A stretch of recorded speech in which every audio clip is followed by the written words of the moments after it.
ನಾರಾಯಣ ನಿನ್ನ ನಾಮದ ಸ್ಮರಣೆಯ ಸಾರಾಮೃತಯನ್ನ ಬಾಯಿಗೆ ಬರಲಿ.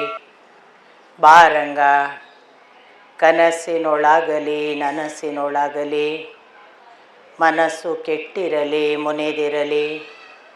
ಜನಕಜಾಪತಿ ನಿನ್ನ ಅಭೀಷ್ಟದ ಸ್ಮರಣೆಯ ಅಷ್ಟಾಕ್ಷರ ಮಂತ್ರ ಜಪಿಸುವ ಹಾಗೆ ಬಾರಂಗ.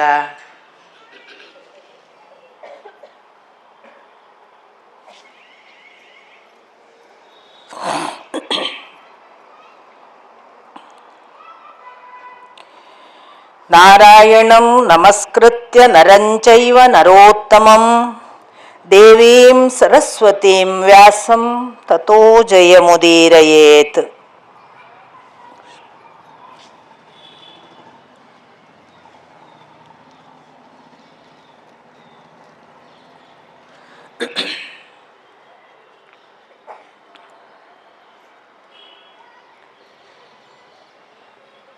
ಪರಮ ಪೂಜ್ಯರಾದ ಶ್ರೀ ರಾಘವೇಂದ್ರ ಸ್ವಾಮಿಗಳವರಲ್ಲಿ ಪೊಡಮಟ್ಟು ನೆರೆದಿರುವ ಎಲ್ಲ ಹಿರಿಕಿರಿಯರ ಪದತಲಕ್ಕೆ ಹಣೆ ಹಚ್ಚಿ ನಮಸ್ಕಾರ.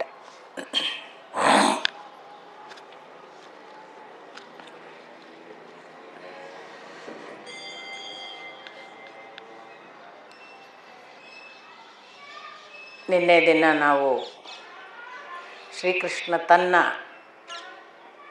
ಶಾಂತಿಯ ಮಾತುಕತೆಯನ್ನು ಹೇಗೆ ಪ್ರಾರಂಭ ಮಾಡಿ ಯಾವ ಘಟ್ಟಕ್ಕೆ ತಂದು ನಿಲ್ಲಿಸಿ, ಶಾಂತಿ ಸಂಧಾನ ಯಾಕೆ ಅವಶ್ಯಕ ಮತ್ತು ಅದನ್ನು ನಡೆಸಿಕೊಡಬೇಕಾದದ್ದು ಎಲ್ಲ ಹಿರಿಯ ಸಭಾಸದರು, ಅಲ್ಲಿರುವ ಎಲ್ಲ ವೃದ್ಧರು, ಧೃತರಾಷ್ಟ್ರಾದಿ ರಾಜರುಗಳು ಮಾಡಬೇಕಾದ ಕರ್ತವ್ಯ ಅನ್ನುವುದನ್ನು ತುಂಬ ಸುಂದರವಾಗಿ ಮನಗಾಣಿಸಿದ ಮೇಲೆ ಯಾರೂ ಮಾತಾಡಲಿಲ್ಲ ಅಂತ ನಾವು ನೋಡಿದೆವು. Good people are dead people ಅಂತ ಒಂದು ಮಾತು ಇದೆ, ನೀವು ಕೇಳಿರಲಿಕ್ಕೆ ಸಾಕು. ಯಾಕೆ good people are dead people ಅಂತ? ಅವರಿಗೆ ಒಂದು ವಿಶೇಷವಾದ ಸತ್ಯ ಗೊತ್ತಿರುತ್ತೆ. ಅವರು ಬಹಳ ಧೀರರಾಗಿ ಅದನ್ನು ಹೇಳಿದರು ಅಂತ ಇಟ್ಕೊಳ್ಳಿ. ಆ ಸತ್ಯವನ್ನು ಮೆಚ್ಚದ ವಿರೋಧಿಗಳಿರ್ತಾರಲ್ಲ, ಅವರನ್ನು ಕೊಲ್ತಾರೆ. ಕೆಲವರು ಹೇಳೋದು ಉಪಯೋಗ ಇಲ್ಲ, ಈ ವಿರೋಧಿಗಳಿಗೆ ಅರ್ಥವೂ ಆಗೋದಿಲ್ಲ, ಹೇಳುವುದರಿಂದ ಸುಮ್ಮನೆ ಒಂದು ಗದ್ದಲ, ಒಳಗೊಳಗೆ ಘರ್ಷಣೆ, ಜನರ ಮಧ್ಯೆ ಕದನ, ಸುಮ್ಮನೆ ಇರೋದು ಒಳ್ಳೆಯದು ಅಂತ ಹೇಳದೇ ಇರ್ತಾರೆ ಬಹಳ ಜನ. ಆ ಅರ್ಥದಲ್ಲೂ ಅವರು ಡೆಡ್ ಪೀಪಲ್. ಹೇಳುವುದರಿಂದ ಕೊಲ್ತಾರೆ, ಹಾಗಾಗಿ good people are dead people. ಹೇಳದೆ ಸುಮ್ಮನೆ ಇರುವುದು ಅಂದ್ರೂ ಅಭಿಪ್ರಾಯವೇ ಹೇಳದೆ ಇದ್ರೇನು ಬಿಟ್ಟರೆ ಏನು, ದೇ ಆರ್ ಡೆಡ್ ಪೀಪಲ್. ಹಾಗೆ ಅಭಿಪ್ರಾಯ ಯಾರೂ ಹೇಳದೇ ಇರುವಾಗ, ನಾನು ನಿನ್ನೆ ದಿನ ನಿಮಗೆ ಹೇಳಿದೆ, ಕೃಷ್ಣ ಸಭಾಂಗಣ ಪ್ರವೇಶ ಮಾಡೋದು ಒಂದು ಕೈಯಲ್ಲಿ ವಿದುರನನ್ನು, ಒಂದು ಕೈಯಲ್ಲಿ ಸಾತ್ಯಕಿಯನ್ನು ಹಿಡಿದುಕೊಂಡು, ಬೇರೆ ಯಾರನ್ನೂ ಅಲ್ಲ. ಅದು ಒಂದು ವಿಶೇಷವಾದ್ದು. ಎರಡನೇದು, ಎಲ್ಲರನ್ನೂ ಅವನು ಹೋಗಿ ಕೂತ ನಂತರದಲ್ಲಿ ತಾನು ಯಾರ್ಯಾರು ಯಾವ್ಯಾವ ಸೀಟಲ್ಲಿ ಅಂತ ಕೂಡ ವಿವರಣೆ ಬರುತ್ತೆ. ಹೇಗೆ ಕೂತಿದ್ರು, ಯಾವ ದಿಕ್ಕಲ್ಲಿ ಯಾರಿದ್ರು ಎಲ್ಲ ವಿವರಣೆ ಬರುತ್ತೆ. ಅದಾದ ಮೇಲೆ ಅವನು ಹೀಗೆ ತಾನು ಸಭಾಂಗಣದ ಮಧ್ಯೆ ಅವನ ಮಾತಾಡಲಿಕ್ಕೆ ಬರುವ ಪೂರ್ವದಲ್ಲಿ ಹೀಗೆ ಮೇಲೆ ನೋಡುವಾಗ ಅವನಿಗೆ ಎಲ್ಲ ಋಷಿ ಮಹರ್ಷಿಗಳು ನಿಂತದ್ದು ಕಾಣಿಸಿತು. ಹಾಗಾಗಿ ಅವನು ಏನು ಮಾಡಿದ, ಋಷಿ ಮಹರ್ಷಿಗಳಿಗೆ ಆಸನ ಒದಗಿಸಿ ಅಂದ. ಹಾಗೆ ಆಸನ ಒದಗಿಸಿ ಅಂದಾಗ ಭೀಷ್ಮಾಚಾರ್ಯರು ತಕ್ಷಣ ಆಸನ ವ್ಯವಸ್ಥೆ ಮಾಡಿದ ಮೇಲೆ ನಾವು ಈಗ ಯಾರನ್ನೆಲ್ಲ ಹೇಳ್ತಿದ್ದೇವಲ್ಲ, ಪರಶುರಾಮರು, ಕಣ್ವರು, ನಾರದರು ಅಂತ ಅವರೆಲ್ಲ ಬಂದು ಆಸೀನರಾದದ್ದು. ಹಾಗಾಗಿ ಕೃಷ್ಣ ಮಾತಾಡಲಿಕ್ಕಿದ್ದಾನೆ ಅನ್ನುವ ಕಾರಣಕ್ಕಾಗಿ ಋಷಿ ಮುನಿಗಳು ತಾವಾಗಿ ಅಲ್ಲಿಗೆ ಬಂದಿದ್ದರು ಅನ್ನೋದು ಒಂದು ಬಹಳ ಮುಖ್ಯವಾದ ವಿಷಯ. ಮತ್ತು ಮಾತಾಡಿ ಅನ್ನುವ ಸಂದರ್ಭದಲ್ಲಿ ಯಾರೂ ಮಾತನಾಡದೇ ಇರುವಾಗ ನಾವು ನೋಡ್ತಿದ್ದೇವೆ, ಪರಶುರಾಮರು ಒಂದು ಕಥೆ ಹೇಳಿದರು, ಕಣ್ವರು ಇನ್ನೊಂದು ಕಥೆ ಹೇಳಿದರು, ಮೂರನೆಯವರಾಗಿ ನಾರದರು ಕಥೆ ಹೇಳ್ತಾ ಇದ್ದರು. ನಾನು ಅದನ್ನು ಅರ್ಧ ಭಾಗಕ್ಕೆ ನಿಲ್ಲಿಸಿದ್ದೆ. ನಾನು ಮೊನ್ನೆ ಒಂದು ದಿವಸ ಹೇಳಿದೆ, ಸಂಕಷ್ಟದ ಸಂದರ್ಭಗಳು ಬಂದಾಗೆಲ್ಲ ಈ ಥರದ ಕಥೆಗಳು ಬರ್ತವೆ ಅಂತ. ಇಲ್ಲಿ ಕೂಡ ಹಾಗೆ ನೋಡಿ, ಈಗೊಂದು ಬಹಳ ಗಹನವಾದ ವಿಷಯ, ನಿರ್ಣಯ ಆಗುವುದಕ್ಕೆ ಹೇಗೆ ಅನ್ನುವ ಒಂದು ಅಸಂದಿಗ್ಧತೆ ಇದೆ.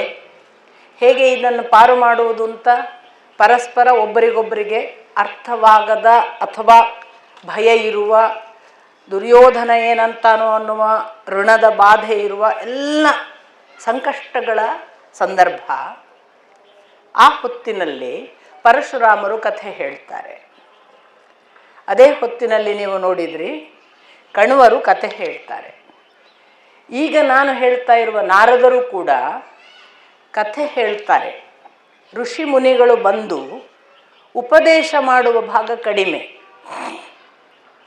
ಈ ಥರ ಕಥೆ ಹೇಳುವ ಭಾಗಗಳು ಹೆಚ್ಚು. ಬಹುಶಃ ಆ ಕಾಲಕ್ಕೆ ಮನುಷ್ಯನ ಲೋಕಕ್ಕೆ ಹತ್ತಿರ ಇದ್ದವರು ದೇವತೆಗಳು, ಗಂಧರ್ವರು, ಮತ್ತು ಅವರಿಗೆ ಪರ್ಸನಲ್ ಕಮ್ಯುನಿಕೇಷನ್ ಇತ್ತು ಅನ್ನೋದು ನಮಗೆ ಗೊತ್ತಾಗುತ್ತೆ. ಬೇಕಾದಾಗ ಅವ್ರು ಬರ್ತಿದ್ರು, ಅವ್ರ ಜೊತೆಗೆ ಡಿಸ್ಕಷನ್ ಆಗ್ತಿತ್ತು, ಆಮೇಲೆ ಅವ್ರು ಬೇಕಾದಾಗ ಹೋಗ್ತಿದ್ರು. ಎಷ್ಟೋ ಸಂದರ್ಭಗಳಲ್ಲಿ ಇಲ್ಲಿಯ ಮನುಷ್ಯರನ್ನು ಅಲ್ಲಿ ಕರ್ಕೊಂಡು ಹೋಗಲಿಕ್ಕೆ ಕೂಡ ಒಂದು ಅವಕಾಶ ಇತ್ತು ಅನ್ನೋದು ನಹುಷನನ್ನೆಲ್ಲ ನೋಡುವಾಗ ಗೊತ್ತಾಗುತ್ತೆ. ಅಂದರೆ ಹೀಗೊಂದು ಎರಡು ಲೋಕಗಳ ಮಧ್ಯೆ ಅಭೂತಪೂರ್ವವಾದ ಸಂವಹನ ಮತ್ತು ಪರಸ್ಪರ ಒಂದು ಸಲಹೆ ಸೂಚನೆ ಕೊಡುವ, ಮಾರ್ಗದರ್ಶನ ಮಾಡುವ ಕೆಲಸಗಳನ್ನು ಆ ಕಾಲದಲ್ಲಿ ದೇವತೆಗಳು ಮಾಡ್ತಿದ್ರು, ಗಂಧರ್ವರು ಮಾಡ್ತಿದ್ರು ಅಂತ ಗೊತ್ತಾಗುತ್ತೆ. ಆ ಕಾರಣಕ್ಕಾಗಿ ಬಹುಶಃ ಮನುಷ್ಯ ಲೋಕಕ್ಕೆ ಇಮಿಡಿಯೇಟ್ ಇಂಪ್ಯಾಕ್ಟ್ ಮಾಡಬಹುದಾದ ಒಂದು ಲೋಕ ಮತ್ತು ಇವ್ರಕ್ಕಿನ್ನ ಬೆಟರ್ ಅಂತ ಅವರು ಆಕ್ಸೆಪ್ಟ್ ಮಾಡಿದ ಲೋಕದ ಕಥೆ ಹೇಳುವುದು ಒಂದು ಮಾದರಿ ಆಗಿದ್ದಿರಬೇಕು. ಈಗ ನಮ್ಮಲ್ಲಿ ಮಾಡ್ತೇವಲ್ಲ ನಾವು, ನಮಗೆ ವಿವರಿಸ್ಲಿಕ್ಕೆ ಸಾಧ್ಯ ಆದರೆ ನಮ್ಮ ಲೌಕಿಕ ಜಗತ್ತಿನ ಕಥೆಗಳನ್ನು, ಘಟನೆಗಳನ್ನು ಹೇಳ್ತೇವೆ. ಸಪೋಸ್ ಅದು ನಿಮಗೆ ಇನ್ನಷ್ಟು ಇಂಪ್ಯಾಕ್ಟ್ ಮಾಡಬೇಕು, ಇನ್ನಷ್ಟು ಅದು ಅರ್ಥ ಆಗಬೇಕು, ಹೌದು ಅನ್ನಿಸ್ಬೇಕು ಅಂದಾಗ ನಾವು ನಮ್ಮ ಸಮೀಪದ ಕಾಲಘಟ್ಟದಲ್ಲಿ ಬದುಕಿದ ಮಹನೀಯರನ್ನು ಹೇಳ್ತೇವೆ. ಪೂರ್ವದ ಋಷಿಗಳನ್ನು, ಪೂರ್ವದ ದಾಸರನ್ನು, ಶರಣರನ್ನು, ಆಚಾರ್ಯರನ್ನು, ಬುದ್ಧನಂಥವರನ್ನು, ನಮಗೆ ಯಾರು ಈಸಿ ಆಕ್ಸೆಸ್, ಅವ್ರ ಕಥೆ ಹೇಳಿ ಹೀಗಿತ್ತು ಅಂತ ಹೇಳ್ತೀವಿ. ಇನ್ನೂ ನಮಗೆ ಅದಕ್ಕಿಂತಲೂ ಗಹನವಾಗಿ ಅಥವಾ ಗಾಢವಾಗಿ ಮುಟ್ಟಬೇಕು ಅಂದಾಗ ನಾವು ಮಹಾಭಾರತ, ರಾಮಾಯಣದ ಕಥೆಗಳನ್ನು ಹೇಳಿ ಹಾಗಿತ್ತು ಅಲ್ಲಿ ಅಂದಾಗ ನಮಗೊಂದು ಥರ ಹಾಗಾದರೆ ಇದು ಮನುಷ್ಯ ಲೋಕದಲ್ಲಿ ಸಾಧ್ಯ ಇದೆ. ಯಾಕಂದರೆ ಮನುಷ್ಯ ಲೋಕದಲ್ಲೇ ಇಂತಹ ದೊಡ್ಡ ದೊಡ್ಡ ಮಹನೀಯರು ಆಗಿ ಹೋದವರೆಲ್ಲ ಮಾಡಿದ್ದಾರಲ್ಲ ಅನ್ನುವ ಪ್ರಭಾವವನ್ನು ಅದು ನಮ್ಮ ಮೇಲೆ ಮೂಡಿಸ್ತದೆ. ಹಾಗಾಗಿ ಈ ಥರದ ಕಥಾ ಪ್ರಪಂಚ ಸಾಮಾನ್ಯವಾಗಿ ನಮ್ಮ ಭಾವನೆಗಳಿಗೆ ಮತ್ತು ನಮ್ಮ ಬದುಕಿನ ಘಟನೆಗಳಿಗೆ ಹೆಚ್ಚು ಗಟ್ಟಿತನವನ್ನು ಕೊಡೋದಕ್ಕೆ, ಮತ್ತು ನಾನು ನಿಮಗೆ ಮೊನ್ನೆ ಒಂದು ದಿವಸ ಹೇಳಿದೆ, ಎಷ್ಟೋ ಸಾರಿ ಬಗೆಹರಿಸಲಾಗದ ಇಕ್ಕಟ್ಟು ಬಿಕ್ಕಟ್ಟು ಬಂದಾಗ ಈ ಕಥೆಗಳು ಒಂದು ಸಣ್ಣ ಮಾರ್ಗ ತೋರಿಸುವ ಹಾಗೆ ಎಲ್ಲೋ ಸಮಸ್ಯೆಗಳನ್ನು ಪರಿಹರಿಸ್ತವೆ ಅಂತ ಕಾಣ್ತದೆ ಅಂತ. ಅವು ನೋಡೋದಕ್ಕೆ ನಿಗೂಢವಾಗಿ ಅರ್ಥವಾಗದ ಹಾಗೆ, ನಮ್ಮ ಲೋಕದ್ದಲ್ಲದ ಹಾಗೆ ಎಲ್ಲ ಕಾಣಿಸಿದರೂ ಕೂಡ ಅದರ ಒಳಗೊಂದು ನಿಗೂಢವಾದ ಬಾಗಿಲು ತೆರೆಯುವ ಒಂದು ಸಾಧನ ಇದೆ ಅಂತ, ಸಾಧ್ಯತೆ ಇದೆ. ಆ ದೃಷ್ಟಿಯಲ್ಲಿ ನಾರದರ ಕಥೆ ನೋಡಿ, ಶುರುವಾದದ್ದಲ್ಲಿ ನಮಗೆ ಗೊತ್ತು, ವಿಶ್ವಾಮಿತ್ರರು ತನ್ನ ಪಾಡಿಗಿದ್ದಾಗ ವಸಿಷ್ಠರ ರೂಪದಲ್ಲಿ ಯಮ ಬಂದು ಪರೀಕ್ಷೆ ಮಾಡಿ ಊಟ ಬೇಕು ಅಂದಾಗ ವಿಶ್ವಾಮಿತ್ರರು ಬಹಳ ಆಶ್ಚರ್ಯಚಕಿತರಾಗಿ ಇವರು ನಮ್ಮನೆಗೆ ಊಟಕ್ಕೆ ಬಂದಿದ್ದಾರಲ್ಲ ಅಂತ ಭೋಜನ ಸಿದ್ಧಪಡಿಸಿದರೆ 100 ವರ್ಷಗಳ ಕಾಲ ತಲೆಯಲ್ಲೇ ಹಿಡ್ಕೊಂಡು ಕಾಯಬೇಕಾಯಿತು, ವಸಿಷ್ಠರು ಬರಲಿಲ್ಲ ಒಂದು ಕಡೆ. ಇನ್ನೊಂದು ಕಡೆ ಇವ್ರು 100 ವರ್ಷ ಇವ್ರು ತಲೆ ಮೇಲೆ ಹಿಡ್ಕೊಂಡು ಕೂತಿದ್ದಾರೆ, ಇವರು ನನ್ನ ಗುರುಗಳು, ನನ್ನ ಪಾಠ ಮಾಡಿದವರು, ನಾನು ಇವ್ರ ಸೇವೆ ಮಾಡ್ತೀನಿ ಅಂತ ಗಾಲವ ಸೇವೆಗೆ ನಿಂತಿದ್ದಾನೆ. ಇಂಥ ಗಾಲವನನ್ನು ಸೇವೆ ಮುಗಿದ ಮೇಲೆ ಒಂದು 100 ವರ್ಷದ ನಂತರ ಬಂದು ಆಹಾರ ಸ್ವೀಕರಿಸಿದ ವಸಿಷ್ಠರ ನಂತರದಲ್ಲಿ ಗಾಲವ ಗುರುದಕ್ಷಿಣೆ ಬೇಕು ಕೊಡ್ತೀನಿ ಅಂತ ಕೇಳಿದಾಗ ಒತ್ತಾಯ ಮಾಡಿ ತಾನೇ ಕೇಳೋದು ಕೊಡ್ತೀನಿ ಅಂತ. ವಿಶ್ವಾಮಿತ್ರರು ಹೇಳಿದ್ದು 800 ಕುದುರೆಗಳು ಬೇಕು, ಬಿಳಿ ಕುದುರೆಗಳು, ಒಂದು ಕಿವಿ ಕಪ್ಪಿರಬೇಕು. ಗಾಲವನಿಗೆ ಬಂತು ಸಮಸ್ಯೆ. ಇದು ಗುರುದಕ್ಷಿಣೆ ನಾನು ಕೊಡ್ತೀನಿ ಅಂತ ತಾನೇ ಮತ್ತೆ ಕೇಳಿ ನಮ್ಮಲ್ಲಿ ಹೇಳ್ತಾರಲ್ಲ, ಚಪ್ಪಲಿ ಕೊಟ್ಟು ಹೊಡೆಸ್ಕೊಳ್ಳೋದು ಅಂತ. ಹಾಗಾಗಿದೆ ಅವನ ಪರಿಸ್ಥಿತಿ ಪಾಪ. ತಾನೇ ಹೇಳಿದ್ದಾನೆ, ಬೇಡ ಆಯಿತು ನೀನು ಸೇವೆ ಮಾಡಿದ್ದೀನಿ, ನನಗೆ ಸಂದಿದೆ ಅಂದಿದ್ದಾರೆ ಅವರು. ಇಲ್ಲೆಲ್ಲ ನಾನು ಗುರುದಕ್ಷಿಣೆ ಕೊಡ್ತೀನಿ. ನೋಡಿ, ಒಂದು ಅಳತೆಯಲ್ಲಿ ಮಾತ್ರ ಕೊಡುವ ಭಾವ ಇರಬೇಕು. ಅವರು ಇಲ್ಲ ನನಗೆ ತಲುಪಿದೆ ಅಂದ್ಕೊಳ್ಳೆ ಮತ್ತೆ ಅಹಂಕಾರ ಆಗ್ತದದು. ಅವರು ಬೇಡ ಅಂದಾಗ ಕೊಡ್ತೇನೆ ಅನ್ನೋದು, ಮತ್ತು ಆ ಅಹಂಕಾರಕ್ಕೆ ಪರೀಕ್ಷೆನೇ. ಕೃಷ್ಣ ಯಾಕೆ ಏನನ್ನು ಮುಟ್ಟೋದಿಲ್ಲ ಅಂತ ಒಂದು ಮಾತು ಬಂತು ನೋಡಿ. ಅವನು ಬಹಳ ಅಂದರೆ ನಿಮ್ಮ ಪಾದ್ಯ ತಗೋಬಹುದು, ಅಥವಾ ನೀವು ತಂದ ಕಲಶದ ನೀರನ್ನು ಮುಟ್ಟಬಹುದು, ಅವನು ಯಾವ ವಸ್ತು ಸ್ವೀಕರಿಸೋದಿಲ್ಲ ಅಂತ. ಇದೆಲ್ಲ ಏನನ್ನು ಹೇಳ್ತದೆ ಅಂದರೆ, ಮನುಷ್ಯನ ವ್ಯಕ್ತಿತ್ವವನ್ನು ಅಹಂಕಾರಕ್ಕೆ ಕಾರಣಭೂತವಾಗುವುದನ್ನೆಲ್ಲ ತಿರಸ್ಕರಿಸಬೇಕು, ನಿರಾಕರಿಸಬೇಕು. ತಿರಸ್ಕಾರಕ್ಕಿಂತ ನಿರಾಕರಣೆ. ಕೃಷ್ಣ ಏನನ್ನು ತಗೊಳ್ಳೋದಿಲ್ಲ ಅನ್ನೋದು ಅವನ ವ್ಯಕ್ತಿತ್ವದ ಪರಿಶುಭ್ರತೆಗೆ, ಅವನ ಚಾರಿತ್ರ್ಯದ ಆ ಒಂದು ಪಾವಿತ್ರ್ಯಕ್ಕೆ ಬಹಳ ಹೆಲ್ಪ್ ಮಾಡುತ್ತೆ. ಅದು ಅವನು ಅಂತಲ್ಲ, ನಿಮ್ಗೆ ಯಾರಿಗಾದರೂ ನಾನು ಹೇಳೋದು, ನಾವು ಏನನ್ನು ತಗೊಳ್ಳೋದಿಲ್ಲ ಅನ್ನೋದುಂಟಲ್ಲ, ಅದು ನಮ್ಮ ಪಾವಿತ್ರ್ಯವನ್ನು ಹೆಚ್ಚಿಸ್ತದೆ. ಒಮ್ಮೆ ತಗೊಳ್ಳೋದು ರೂಢಿ ಆಯಿತು ಅಂದ್ಕೊಳ್ಳಿ, ನಮ್ಮನ್ನು ಅದರಿಂದಲೇ ಆಮಿಷಕ್ಕೆ ಒಳಪಡಿಸಿ ದುರುಪಯೋಗ ಪಡಿಸಿಕೊಳ್ಳೋರು ತಾವಾಗಿ ಹುಡ್ತಾರೆ. ಅದಕ್ಕೇನೆ ಲಂಚ ತಗೊಳ್ಳೋರು ಬೇಗ ತಾವು ಸಿಕ್ಕಿ ಬೀಳ್ತಾರೆ, ಅಥವಾ ಯಾವುದೋ ಆಮಿಷಗಳನ್ನು ತೆಗೆದುಕೊಳ್ಳೋರು ತಾವು ಮುಳುಗ್ತಾರೆ. ಈ ದೃಷ್ಟಿಯಲ್ಲಿ ಆ ಗಾಲವ ಸೋತ.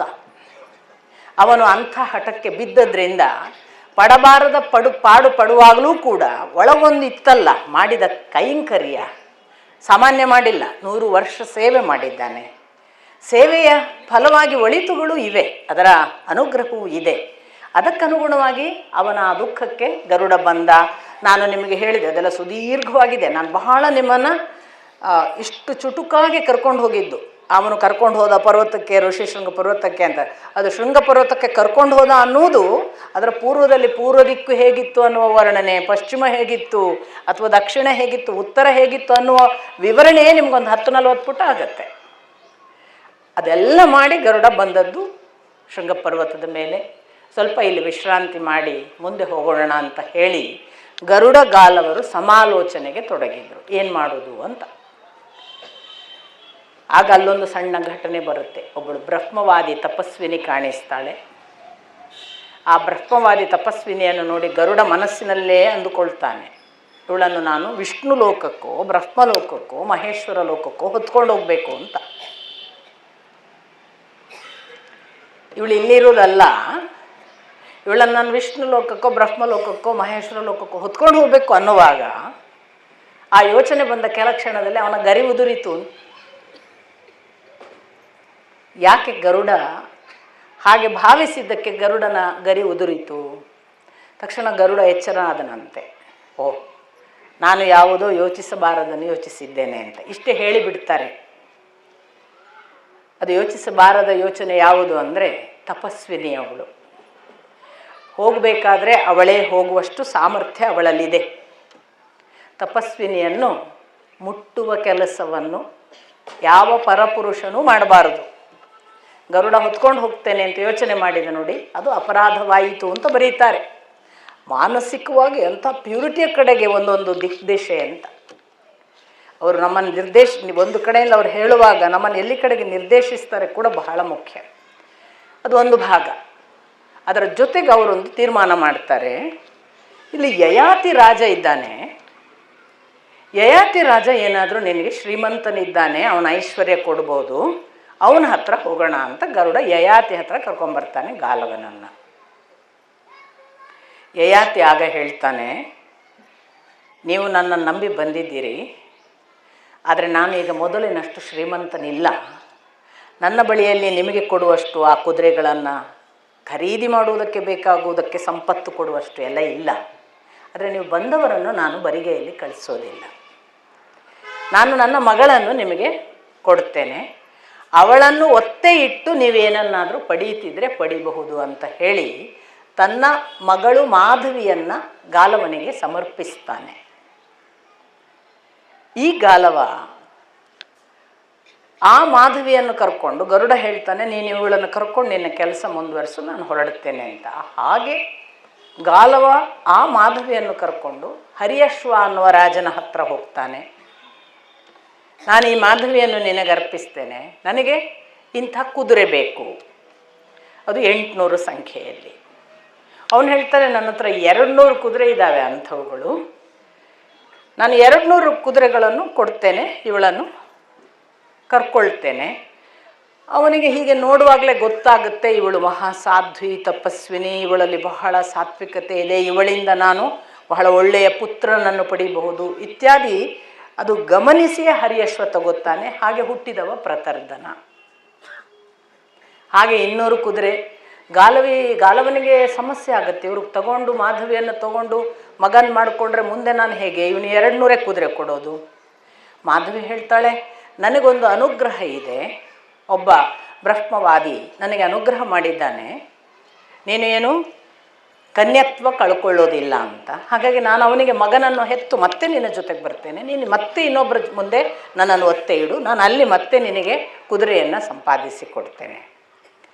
2ನೇ ಬಾರಿ ದಿವೋದಾಸ ಅನ್ನುವ ರಾಜನ ಹತ್ರ ಹೋದಾಗ ದಿವೋದಾಸನು ಅವಳನ್ನು ನೋಡಿಯೇ ಅಂದ್ಕೊಳ್ತಾನೆ, ನಾನು ಇವಳಿಂದ ಒಳ್ಳೆಯ ಪುತ್ರನನ್ನು ಪಡಿಬಹುದು ಅಂತ. ಪಡಿಬಹುದು ಅಂತ ಅಂದ್ಕೊಂಡು ಅವನು ಅದೇ ಹೇಳ್ತಾನೆ, 200 ಕುದುರೆ ಇದೆ, ನನಗೆ ಮಾಧವಿಯನ್ನು ಕೊಟ್ಟರೆ ಒಂದು ಪುತ್ರನನ್ನು ಪಡೆದು ನಾನು ಮರಳಿಸ್ತೇನೆ.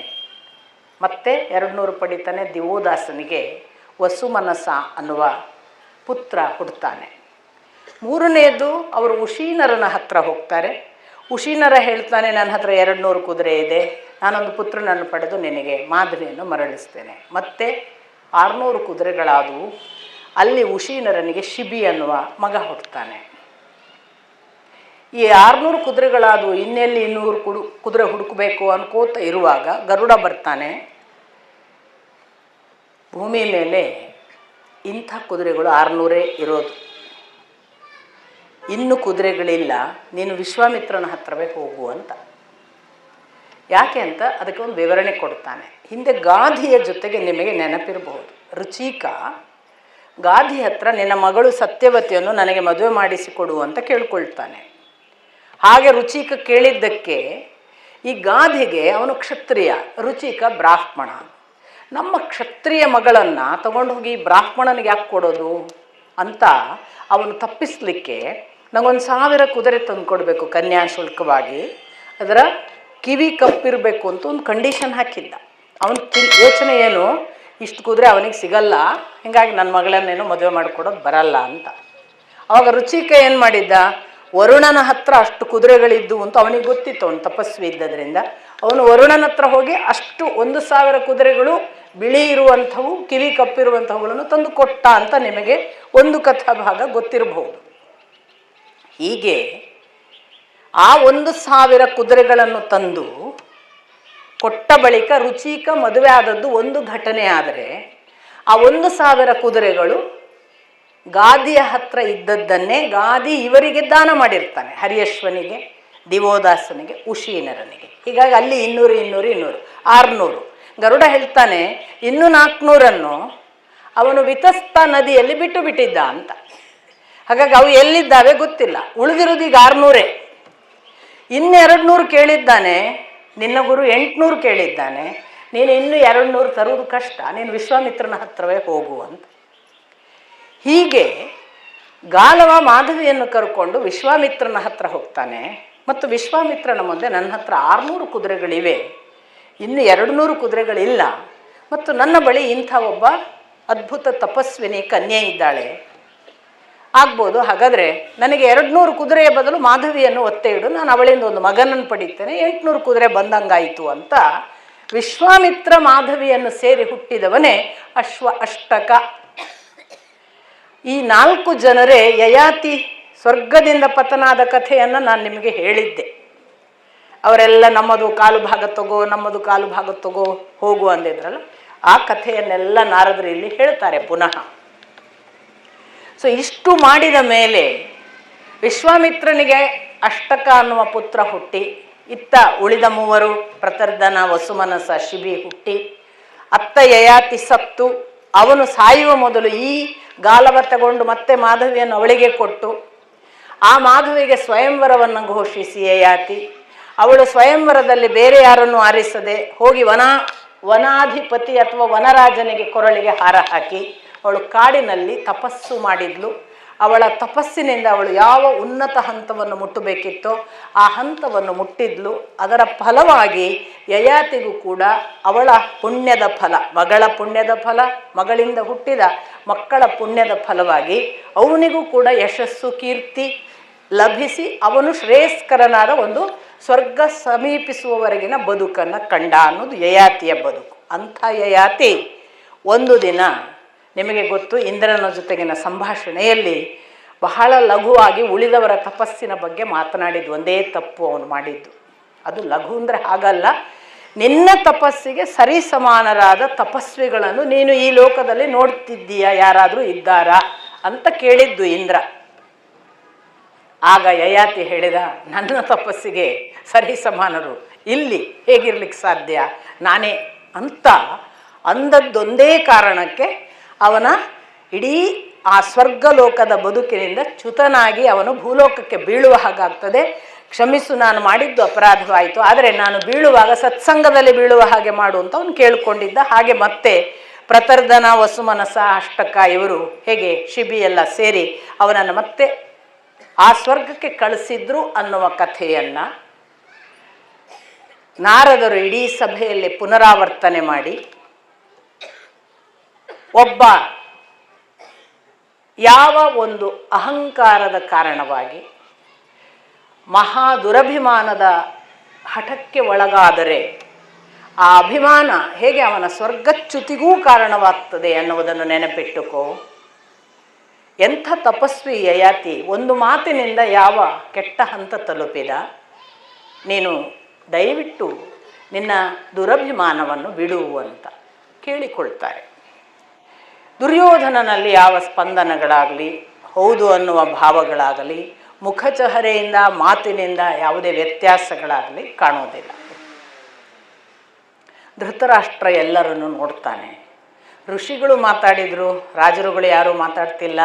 ಸಾಕ್ಷಾತ್ ಇವನ ಮಹಾಸಭೆಯ ವೃದ್ಧರಾದ ಭೀಷ್ಮ ದ್ರೋಣಾದಿಗಳು ಮಾತಾಡ್ತಿಲ್ಲ. ನಿಧಾನಕ್ಕೆ ಧೃತರಾಷ್ಟ್ರ ಹೇಳ್ತಾನೆ, ಕೃಷ್ಣ, ನೋಡುತ್ತಿದ್ದೀಯಲ್ಲ ಸಭೆಯನ್ನು, ನನ್ನ ಮಗನನ್ನು ನಾನು ಬೇಕಾದಷ್ಟು ಬಾರಿ ಹೇಳಿ ಸಮಾಧಾನಿಸಿ ಅವನಿಗೆ ಅರ್ಥವಾಗುವ ಹಾಗೆ ತಿಳಿಸಲು ಪ್ರಯತ್ನ ಪಟ್ಟಿದ್ದೇನೆ. ಆದರೆ ನಾನು ಇಂದಿನವರೆಗೂ ಯಶಸ್ವಿಯಾಗಿಲ್ಲ. ಈ ಬಾರಿ ನೀನು ಶಾಂತಿ ಸ್ಥಾಪನೆಗೆ ಬಂದಿದ್ದಿ, ಬಹುಶಃ ನಿನ್ನ ಮಾತನ್ನಾದರೂ ಕೇಳುತ್ತಾನೋ ನೋಡೋಣ. ನನಗೆ ನಿನ್ನ ಮಾತಿನ ಮೇಲೆ ಪೂರ್ಣ ಭರವಸೆ ಇದೆ. ಜಗತ್ತಿನ ಯಾರನ್ನಾದರೂ ಕೂಡ ನೀನು ಬಹಳ ಚೆನ್ನಾಗಿ ಸತ್ಯ ಧರ್ಮ ನ್ಯಾಯದ ದೃಷ್ಟಿಯಿಂದ ಪೂರ್ತಿ ವಿವೇಚನೆಗೆ ಒಳಪಡಿಸಿ ಸರಿದಾರಿಗೆ ತರಬಲ್ಲ ಸಾಮರ್ಥ್ಯವುಳ್ಳವನು. ಆದ್ದರಿಂದ ನೀನು ಮಾತಾಡುವಂತ ಕೃಷ್ಣನಿಗೆ ಜವಾಬ್ದಾರಿ ಕೊಡ್ತಾನೆ ಧೃತರಾಷ್ಟ್ರ. ಆಗ ಕೃಷ್ಣ, ನೀನು ಒಳ್ಳೆಯ ಸತ್ಕುಲದಲ್ಲಿ ಹುಟ್ಟಿದವ ದುರ್ಯೋಧನ, ಸತ್ಪುರುಷರ ಜೊತೆಗೇ ಬೆಳೆದವ, ನಿನಗೆ ಒಳ್ಳೊಳ್ಳೆಯ ಅವಕಾಶಗಳು ಈ ಹಿರಿಯರ ನಡುವೆ ಬೇಕಾದಷ್ಟು ಸಿಕ್ಕಿವೆ. ಅವುಗಳನ್ನೆಲ್ಲ ಪಡೆದು ಬೆಳೆಯುತ್ತಿರುವ ಹೊತ್ತಿಗೆ ನಿನ್ನನ್ನು ನೀನು ಸಾಕಷ್ಟು ಬದುಕಿನ ನ್ಯಾಯ ನೀತಿಗಳ ಜೊತೆಗೆ ನೋಡಿ ಬೆಳೆಯುವ ಅವಕಾಶಗಳಿದ್ದಾವೆ. ಅವುಗಳನ್ನು ನೀನು ಬಳಸಿಕೊಂಡಿದ್ದಿ ಕೂಡ. ಎಷ್ಟೋ ಬಾರಿ ನಿನಗೆ ಶಾಸ್ತ್ರಗಳೂ ಗೊತ್ತು. ನೀನು ಕ್ರೂರಿಯಲ್ಲ, ಸ್ವಭಾವದಿಂದ ಯಾವುದೋ ದೋಷವನ್ನು ಹಿಡಿದು ಹೊರಡುತ್ತೀಯೇ ಹೊರತು ನಿನ್ನಲ್ಲಿ ಪರಿವರ್ತಿಸಲಾಗದ ದೋಷಗಳೇನೂ ಇಲ್ಲ. ನಿನ್ನನ್ನು ನೀನು ತಿದ್ದಿಕೊಂಡರೆ ನಿನಗೂ ಕೂಡ ಒಳಿತಿನ ದಾರಿ ತೆರೆಯುತ್ತದೆ. ಬಹಳ ಚಿಕ್ಕಂದಿನಿಂದ ಅದು ಯಾಕೋ ನೀನು ಒಂದು ದ್ವೇಷವನ್ನು ಗಟ್ಟಿಯಾಗಿ ಹಿಡಿದುಕೊಂಡಿದ್ದಿ. ಕಾರಣವಿಲ್ಲದ ಈ ದ್ವೇಷ ನಿನ್ನನ್ನು ಯಾವುದೋ ಮಾರ್ಗಕ್ಕೆ ಕರೆದುಕೊಂಡು ಹೋಗಿದೆ. ಅದನ್ನು ನೀನು ಈಗ ಕಳಚಿಕೊಳ್ಳುವುದಕ್ಕೆ ಸರಿಯಾದ ಸಮಯ ಬಂದಿದೆ. ನೀನು ಧರ್ಮ ಅಧರ್ಮ ವಿವೇಚನೆ ಮಾಡುತ್ತಾ ಧರ್ಮದ ಜೊತೆಗೆ ಅರ್ಥ ಕಾಮ ಇವುಗಳನ್ನು ಕೂಡಿಸಿ ನಡೆಯುವ ಒಂದು ದಾರಿಯನ್ನು ಯೋಚಿಸು. ತಪ್ಪು ಆದದ್ದು ದೊಡ್ಡದಲ್ಲ, ತಪ್ಪನ್ನು ಪರಿವರ್ತಿಸಿಕೊಂಡು ನಡೆಯುವುದಕ್ಕೆ ಅವಕಾಶವಿದೆ. ನೀನು ಈಗ ಅರ್ಥ ಕಾಮಗಳನ್ನು ಬಿಟ್ಟು ಧರ್ಮವನ್ನು ಆಚರಿಸಿದರೂ ಸರಿಯಲ್ಲ. ಧರ್ಮ ಒಂದೇ ಹಿಡಿದು ಅರ್ಥ ಕಾಮಗಳನ್ನು ಬಿಡುವುದು ಶೋಭೆಯಲ್ಲ. ಎಲ್ಲವನ್ನು ಕೂಡಿಸಿ ನಡೆದುಕೊಂಡು ಹೋಗುವುದರ ಕಡೆಗೆ ನಿನ್ನ ಮನಸ್ಸು ಇರಲಿ. ಈಗ ನೀನೇ ನೋಡಿದ ಹಾಗೆ ಈ ಧೃತರಾಷ್ಟ್ರ ಇಡೀ ಸಿಂಹಾಸನಕ್ಕೆ ಚಕ್ರಾಧಿಪತಿ. ಅವನಿಗೆ ಅದು ಒದಗಿದ್ದು ಪಾಂಡುವಿನ ಒಂದು ಕೃಪೆಯಿಂದ. ಅಂದು ಧೃತರಾಷ್ಟ್ರ ಕುರುಡನಿದ್ದದ್ದರಿಂದ ಅಣ್ಣನಾದರೂ ಅವನಿಗೆ ಅದರ ಅರ್ಹತೆಗಳಿಲ್ಲ. ಇದು ರಾಜಧರ್ಮ. ಅನರ್ಹನಾದರೂ ಆಗ ಪಾಂಡು ಕೂತ ಆ ಸಿಂಹಾಸನದಲ್ಲಿ ಉಳಿದವರೆಲ್ಲ ಬಾಲಕರಿದ್ದ ಕಾರಣ ಪಾಂಡುವಿನ ಕೃಪೆಯಿಂದ ಸಿಂಹಾಸನ ಧೃತರಾಷ್ಟ್ರನಿಗೆ ಬಂದಿತೇ ಹೊರತು ಅದು ಅವನ ರಾಜಧರ್ಮದ ಅರ್ಹತೆಗನುಗುಣವಾಗಿ ಅಲ್ಲ. ಅದರ ಫಲವಾಗಿ ಇವತ್ತು ನೀನು ಯುವರಾಜನಾಗಿದ್ದಿ. ಧೃತರಾಷ್ಟ್ರ ವಾಸ್ತವಿಕ ತಾತ್ಕಾಲಿಕ ರಾಜ. ಅವನ ರಾಜತ್ವವನ್ನು ಕಳೆದ ಬಳಿಕ ಅವನು ಮತ್ತೆ ಮರಳಿ ಪಾಂಡುಪುತ್ರರಿಗೆ ಕೊಡಬೇಕಾದದ್ದು ರಾಜಧರ್ಮ. ಆದ್ದರಿಂದ ಈಗ ಕಾಲ ಸನ್ನಿಹಿತವಾಗಿದೆ. ಅವರಿಗೆ ನೀನು ನಿನ್ನ ಈ ಸಿಂಹಾಸನವನ್ನು ಪೂರ್ತಿ ಬಿಡಬೇಕಾಗಿಯೂ ಇಲ್ಲ. ಅವರು ಅದನ್ನು ಕೇಳಿಕೊಂಡೂ ಇಲ್ಲ. ಹಿಂದೆ ಅರ್ಧ ರಾಜ್ಯ ಕೊಟ್ಟದ್ದು ಧೃತರಾಷ್ಟ್ರನೇ. ಅವನು ಪೂರ್ಣ ರಾಜ್ಯ ಕೊಡಬೇಕಾದ ಸಂದರ್ಭದಲ್ಲಿ ಅರ್ಧ ರಾಜ್ಯ ಯಾಕೆ ಕೊಟ್ಟಿರಿ ಎಂದು ಪಾಂಡವರು ಕೇಳಿದ್ದಿಲ್ಲ. ಅವರು ಅರ್ಧ ರಾಜ್ಯದಲ್ಲಿ ತಮ್ಮ ಯಶಸ್ಸಿನಿಂದ ಇನ್ನಷ್ಟು ರಾಜ್ಯಗಳನ್ನು ಸಂಪಾದಿಸಿ ಅದನ್ನು ಅಭಿವೃದ್ಧಿಪಡಿಸಿದ್ದರು. ಅದನ್ನು ಕಳೆದುಕೊಂಡು ನಿನ್ನಲ್ಲಿ ನ್ಯಾಸ ಇಟ್ಟು ಹೋಗಿದ್ದರು. ಈಗ ನೀನು ಅದನ್ನು ಮತ್ತೆ ಅವರಿಗೆ ಮರಳಿ ಕೊಟ್ಟು ಬಿಡು. ಯಥಾ ಪ್ರಕಾರ ಶಾಂತಿ ಸ್ಥಾಪನೆಯಾಗಲಿ. ಅದು ನಿನ್ನಿಂದ ಸಾಧ್ಯ. ನೀನೊಬ್ಬನೇ ಮಾಡುತ್ತಿ. ನಿನ್ನ ಹೊರತಾಗಿ ಇಲ್ಲಿರುವ ಎಲ್ಲರಿಗೂ ಕೂಡ ಶಾಂತಿ ಇಷ್ಟವಿದೆ. ಅವರಿಗೆ ಯಾರಿಗೂ ಕೂಡ ಯುದ್ಧದ ಅಪೇಕ್ಷೆ ಇಲ್ಲ. ಅವರೆಲ್ಲರೂ ಅದನ್ನು ನನ್ನ ಜೊತೆಗೂ ಮತ್ತು ನಿನ್ನ ಜೊತೆಗೂ ಈಗಾಗಲೇ ಹೇಳಿಕೊಂಡಿದ್ದಾರೆ. ಆದ್ದರಿಂದ ಶಾಂತಿ ಬೇಡ, ಯುದ್ಧ ಬೇಕು ಅನ್ನುವ ನೀನು ಮಾತ್ರ ನಿನ್ನ ಮನಸ್ಸು ಬದಲಾಯಿಸಿಕೊಂಡರೆ ಇಷ್ಟು ಜನ ರಾಜರುಗಳು ಸಂತುಷ್ಟರಾಗುತ್ತಾರೆ. ಒಮ್ಮೆ ನೀನು ಒಪ್ಪಿದೆಯಾದರೆ ಇಷ್ಟು ಜನ ರಾಜರು ಅವರು ಅಕ್ಷೋಹಿಣಿ ಸೇನೆಯ ಸಹಿತ ನಿನ್ನ ಬಳಿ ಬಂದಿದ್ದಾರೆ. ಅವರನ್ನು ಸಮಾಧಾನಿಸಿ ಅವರಿಗೆ ಸಲ್ಲಬೇಕಾದ ಗೌರವ ಕೊಟ್ಟು ಅವರನ್ನು ಮರಳಿ ಕಳುಹಿಸು. ಆ ಮೂಲಕ ಎಷ್ಟೋ ಜನ ನಾಶವಾಗುವ ಒಂದು ದೊಡ್ಡ ಅನಾಹುತ ತಪ್ಪುತ್ತದೆ. ಆ ಕೆಲಸವನ್ನು ನೀನು ಮಾಡುತ್ತೀ ಅಂತ ನಾವೆಲ್ಲರೂ ಬಹಳ ಭರವಸೆಯಿಂದ ಕಾಯ್ತೇವೆ ಅಂತ ಹೇಳ್ತಾರೆ. ಕೂಡಲೇ ಭೀಷ್ಮಾಚಾರ್ಯರು ಶ್ರೀಕೃಷ್ಣ ಹೇಳಿದ ಮಾತುಗಳು ತುಂಬ ಉಚಿತವಾಗಿವೆ ದುರ್ಯೋಧನ. ಇದರಲ್ಲಿ ನಮ್ಮ ಮತ್ತು ಪಾಂಡವರ ಇಬ್ಬರ ಯಶಸ್ಸು ಇದೆ. ಅವರು ಈಗಾಗಲೇ ಹೇಳಿದ ಹಾಗೆ ನಮ್ಮ ಎಷ್ಟೋ ಜನರ ಸಾವನ್ನು ಅದು ತಪ್ಪಿಸುತ್ತದೆ. ಕುರುಕುಲದಲ್ಲಿ ಸಾವು ಹೆಚ್ಚಾಗುತ್ತದೆ ಹೊರತು ಪಾಂಡವರಲ್ಲಿ ಅಲ್ಲ. ಪಾಂಡವ ಭೀಮಾರ್ಜುನರು ಖಂಡಿತಕ್ಕೂ ಯುಧಿಷ್ಠಿರ ಮೊದಲಾದವರು ಇದನ್ನು ಗೆದ್ದು ಭೂಮಿ ಆಳುತ್ತಾರೆ. ನಾವು ಸರ್ವನಾಶವಾಗುತ್ತೇವೆ. ಈ ಎಚ್ಚರವಿರಲಿ, ಒಪ್ಪಿಕೋ ಅಂತ ಭೀಷ್ಮಾಚಾರ್ಯರು ಹೇಳ್ತಾರೆ. ಶಾಂತಿ ಸಂಧಾನ ಮಾಡಿಕೋ. ಇಷ್ಟರಲ್ಲಿ ದ್ರೋಣಾಚಾರ್ಯರು ಹೇಳ್ತಾರೆ, ನನಗೂ ಕೂಡ ಇವರ ಮಾತು ಸಹಮತವಿದೆ. ಆಮೇಲೆ ಈಗ ಇಷ್ಟರವರೆಗೂ ನಡೆದು ಬಂದ ಎಲ್ಲರ ಮಾತುಕತೆಗಳನ್ನು ಕೇಳಿದ ಮೇಲೆ ನಿನಗೂ ಕೂಡ ಎಷ್ಟೋ ಮನಸ್ಸು ಪರಿವರ್ತನೆ ಆಗಿರಬಹುದು. ನಾವೆಲ್ಲರೂ ಕೂಡ ಯುದ್ಧ ಬಿಟ್ಟು ಶಾಂತಿಗೆ ಸಿದ್ಧರಾಗಿದ್ದೇವೆ. ನಮ್ಮ ಅಭಿಪ್ರಾಯ ಕೂಡ ಕೃಷ್ಣನ ಪರವಾಗಿಯೇ ಇದೆ. ನೀನು ಅವನ ಮಾತುಗಳನ್ನು ಅನುಮೋದಿಸಿ ಯುಧಿಷ್ಠಿರಾದಿಗಳನ್ನು ಕೂಡು, ಸಂಧಿಸು, ಅವರಿಗೆ ನಮಸ್ಕರಿಸು. ಯುಧಿಷ್ಠಿರನಿಗೆ ನೀನು ನಮಸ್ಕರಿಸಿದರೆ ಯುಧಿಷ್ಠಿರ ನಿನ್ನನ್ನು ಗಾಢವಾಗಿ ಆಲಿಂಗಿಸಿ ನೆತ್ತಿಯನ್ನು ಅಘ್ರಾಣಿಸಿ ತಮ್ಮ ಅಂತ ಕರೆದುಕೊಳ್ತಾನೆ. ಅವನ ಹೆಗಲು ಅವನ ಕೈ ನಿನ್ನ ಹೆಗಲ ಮೇಲೆ ಇರುತ್ತದೆ. ಅವನು ಬೆನ್ನು ನೇವರಿಸ್ತಾನೆ. ಅಲ್ಲಿವರೆಗೆ ಆಪ್ತರಾಗ್ತೀರಿ ಅನ್ನುವ ಮಾತುಗಳನ್ನೆಲ್ಲ ಹೇಳಿ, ಅಷ್ಟು ಮಾತ್ರ ಹೇಳಲಿಲ್ಲ. ದುರ್ಯೋಧನನ ಮುಖ ನೋಡ್ತಾನೆ ದ್ರೋಣಾಚಾರ್ಯರು. ನೋಡಿ, ನನ್ನ ಮಾತು ವ್ಯರ್ಥ ಎಂದು ನನಗೆ ಗೊತ್ತಾಗುತ್ತಿದೆ. ನಾನು ಮತ್ತೆ ಮತ್ತೆ ನಿನಗೇನನ್ನು ಹೇಳುವುದಿಲ್ಲ. ನಿನ್ನ ಇಚ್ಛೆ ಬಂದಂತೆ ನೀನು ನಡೆ. ಆದರೆ ಯುದ್ಧಕ್ಕಿಂತ ಶಾಂತಿ ಒಳ್ಳೆಯದು, ನೆನಪಿಟ್ಟುಕೋ ಅಂತ ಮುಕ್ತಾಯ ಮಾಡ್ತಾರೆ. ಇಷ್ಟಾದಾಗ ವಿದುರ ಹೇಳ್ತಾನೆ, ನನಗೆ ನಿನ್ನ ಚಿಂತೆ ಇಲ್ಲ. ನಾನು ಈ ಇಬ್ಬರಿದ್ದಾರಲ್ಲ ವೃದ್ಧರು, ಗಾಂಧಾರಿ ಮತ್ತು ಧೃತರಾಷ್ಟ್ರ, ಅವರ ಬಗ್ಗೆ ಚಿಂತಿಸ್ತೇನೆ. ನಾಳೆ ನೀನು ಹಠ ಬಿದ್ದು ಯುದ್ಧ ಮಾಡ್ತೇನೆ ಅಂತ ಹೋಗಿ ಸಾಯಬಹುದು, ಬದುಕಬಹುದು, ನನಗೆ ಗೊತ್ತಿಲ್ಲ. ಅದು ಸತ್ತು ಹೋಗುತ್ತಿ ಅನ್ನುವುದೇ ನನಗೆ ಗೊತ್ತಿರುವ ವಿಷಯ. ಒಂದು ವೇಳೆ ಆ ನಂತರ ಈ ವೃದ್ಧರ ಕಥೆ ಏನು? ಅವರ ಬಗ್ಗೆ ನಾನು ದುಃಖಿಸುತ್ತೇನೆ. ಅವರು ಅಲೆಮಾರಿಗಳ ಹಾಗೆ ಅಲ್ಲಿ ಇಲ್ಲಿ ಬೇಡುವ ಪರಿಸ್ಥಿತಿ ಬಂದೀತಲ್ಲ, ನನಗೆ ಅವರ ಬಗ್ಗೆ ಚಿಂತೆ ಅಂತ ಅಷ್ಟೇ ಹೇಳ್ತಾನೆ. ಇಷ್ಟು ಅವನು ಹೇಳಿದಾಗ ದುರ್ಯೋಧನ ಹೇಳ್ತಾನೆ, ನೀವು ಎಲ್ಲರೂ ಕೂಡಿ ನನ್ನನ್ನೇ ನಿಂದಿಸ್ತಿರಲ್ಲ, ನನಗೆ ನನ್ನ ದೋಷ ಏನಂತಲೇ ನನಗೆ ಗೊತ್ತಾಗಲ್ಲ. ಎಲ್ಲರೂ ನನ್ನನ್ನು ಅಪರಾಧಿ ಸ್ಥಾನದಲ್ಲಿ ನಿಲ್ಲಿಸಿ, ನಾನೇ ಈಗ ಈ ಅಪರಾಧ ಮಾಡ್ತಿರುವವ, ನನ್ನಿಂದಲೇ ಈ ಎಲ್ಲ ಅಪರಾಧ ಆಗಿದೆ ಅಂತ ಮಾತಾಡ್ತೀರಿ. ನನಗೆ ನನ್ನ ಅಪರಾಧ ಕಾಣೋದಿಲ್ಲ, ಕೇಳುವುದಿಲ್ಲ, ಗೊತ್ತಾಗುವುದಿಲ್ಲ. ಈಗ ನೀವು ಇಷ್ಟೆಲ್ಲ ಮಾತನಾಡಿದಾಗ ನನ್ನ ಅಪರಾಧ ಏನಿದೆ ನೀವೇ ಈಗ ಹೇಳಿ, ನಾನು ನಿಮ್ಮ ಮುಂದೆ ವಸ್ತುಸ್ಥಿತಿಯನ್ನು ಇಡ್ತೇನೆ. ರಾಜರುಗಳಿಗೆ ದ್ಯೂತ ಪ್ರೀತಿ, ಜೂಜಾಟ ಆಡೋಣ ಅಂದರೆ ಅವ್ರು ಬರ್ತಾರೆ.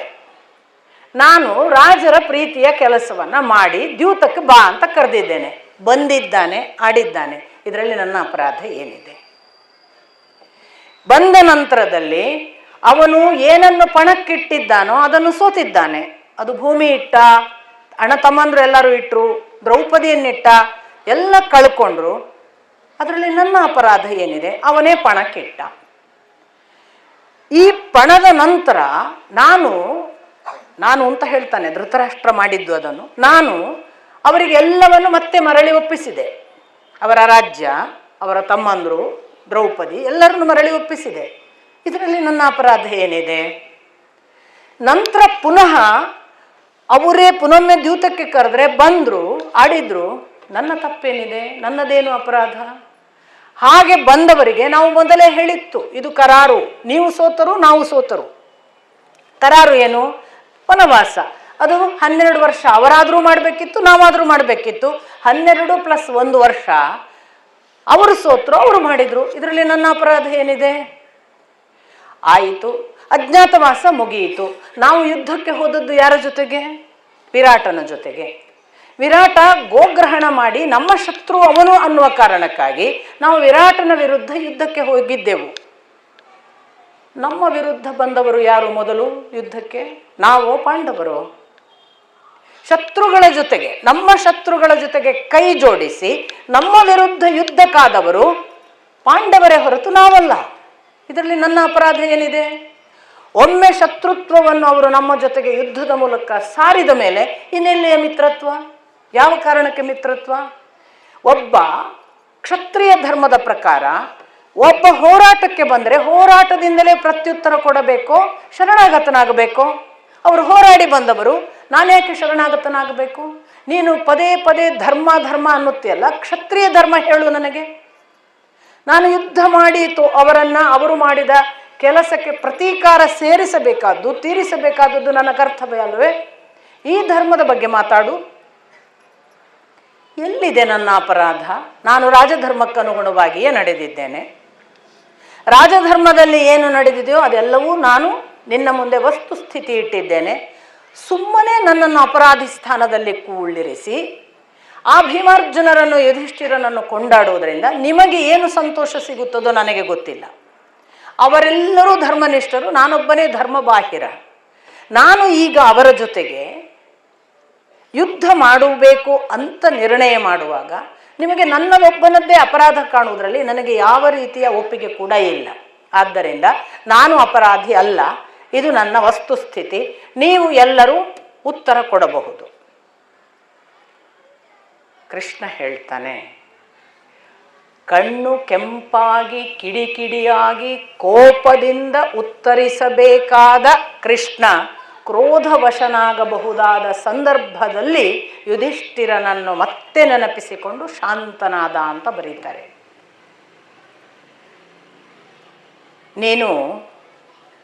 ನೀನು ವಸ್ತುಸ್ಥಿತಿಯನ್ನು ಈಗ ನಮ್ಮ ಮುಂದೆ ಸ್ಪಷ್ಟವಾಗಿ ಇಟ್ಟಿದ್ದೆ. ದುರ್ಯೋಧನ, ನಿನ್ನ ಪ್ರಕಾರ ಅಪರಾಧವೇ ಇಲ್ಲ. ತನ್ನ ಪಾಡಿಗೆ ರಾಜ್ಯವಾಳುತ್ತಿದ್ದ ಅಣ್ಣನನ್ನು ದ್ಯೂತಕ್ಕೆ ಬಾ ಅಂತ ಕರೆಯುವಾಗಲೇ ಅವನ ಸಂಪತ್ತನ್ನು ನಾಶ ಮಾಡಬೇಕು ಎನ್ನುವ ಯೋಚನೆ ಇಟ್ಟುಕೊಂಡು ಕರೆದಿದ್ದಿ. ಅದು ಅಪರಾಧ ಅಲ್ವೇ? ಹಾಗೆ ಕರೆದ ಬಳಿಕ ಅವರ ಸಂಪತ್ತನ್ನು ನೀನು ದೋಚಿ ಅದರಲ್ಲಿ ಆ ದ್ರೌಪದಿಯನ್ನೂ ಕೂಡ ಪಣಕ್ಕೆ ಇಡಿಸುವಾಗ ನೀನು ಆಡಿದ್ದು ನೀನಲ್ಲ.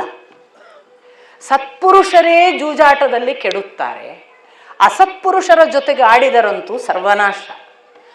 ಶಕುನಿಯಂತಹ ಅಸತ್ಪುರುಷನ ಜೊತೆಗೆ ಆಟ ಆಡಿಸಿದ್ದು ನಿನ್ನ ಅಪರಾಧ ಅಲ್ಲವೇ? ಹಾಗೆ ಗೆದ್ದ ಬಳಿಕ ತಾವಾಗಿ ನೀವೇ ಹೇಳಿ ಪಣಕ್ಕಿಡಿಸಿದ ಆ ದ್ರೌಪದಿಯನ್ನು ಆ ಸಭೆಯಲ್ಲಿ ಎಳೆದಾಡುವಾಗ ನೀನು ಆಡಿದ ಮಾತುಗಳು, ಎಳೆದಾಡಿದ ರೀತಿ ಅಪರಾಧ ಅಲ್ಲವೇ? ಅವೆಲ್ಲಕ್ಕೂ ಸುಮ್ಮನಿದ್ದು ಮರಳಿ ಮತ್ತೆ ದ್ಯೂತಕ್ಕೆ ಕರೆಯುವಂತೆ ಮಾಡಿ ಅವರನ್ನು ವನವಾಸಕ್ಕೆ ಕಳಿಸುವ ಯೋಜನೆ ಹಾಕಿ ದ್ಯೂತ ಆಡಿದ್ದೀಯೇ ಹೊರತು ಕೇವಲ ರಾಜರ ಜೊತೆಗಿನ ಕ್ರೀಡೆಯ ಉದ್ದೇಶ ಅಲ್ಲ. ಅದು ಅಪರಾಧ ಅಲ್ಲವೇ?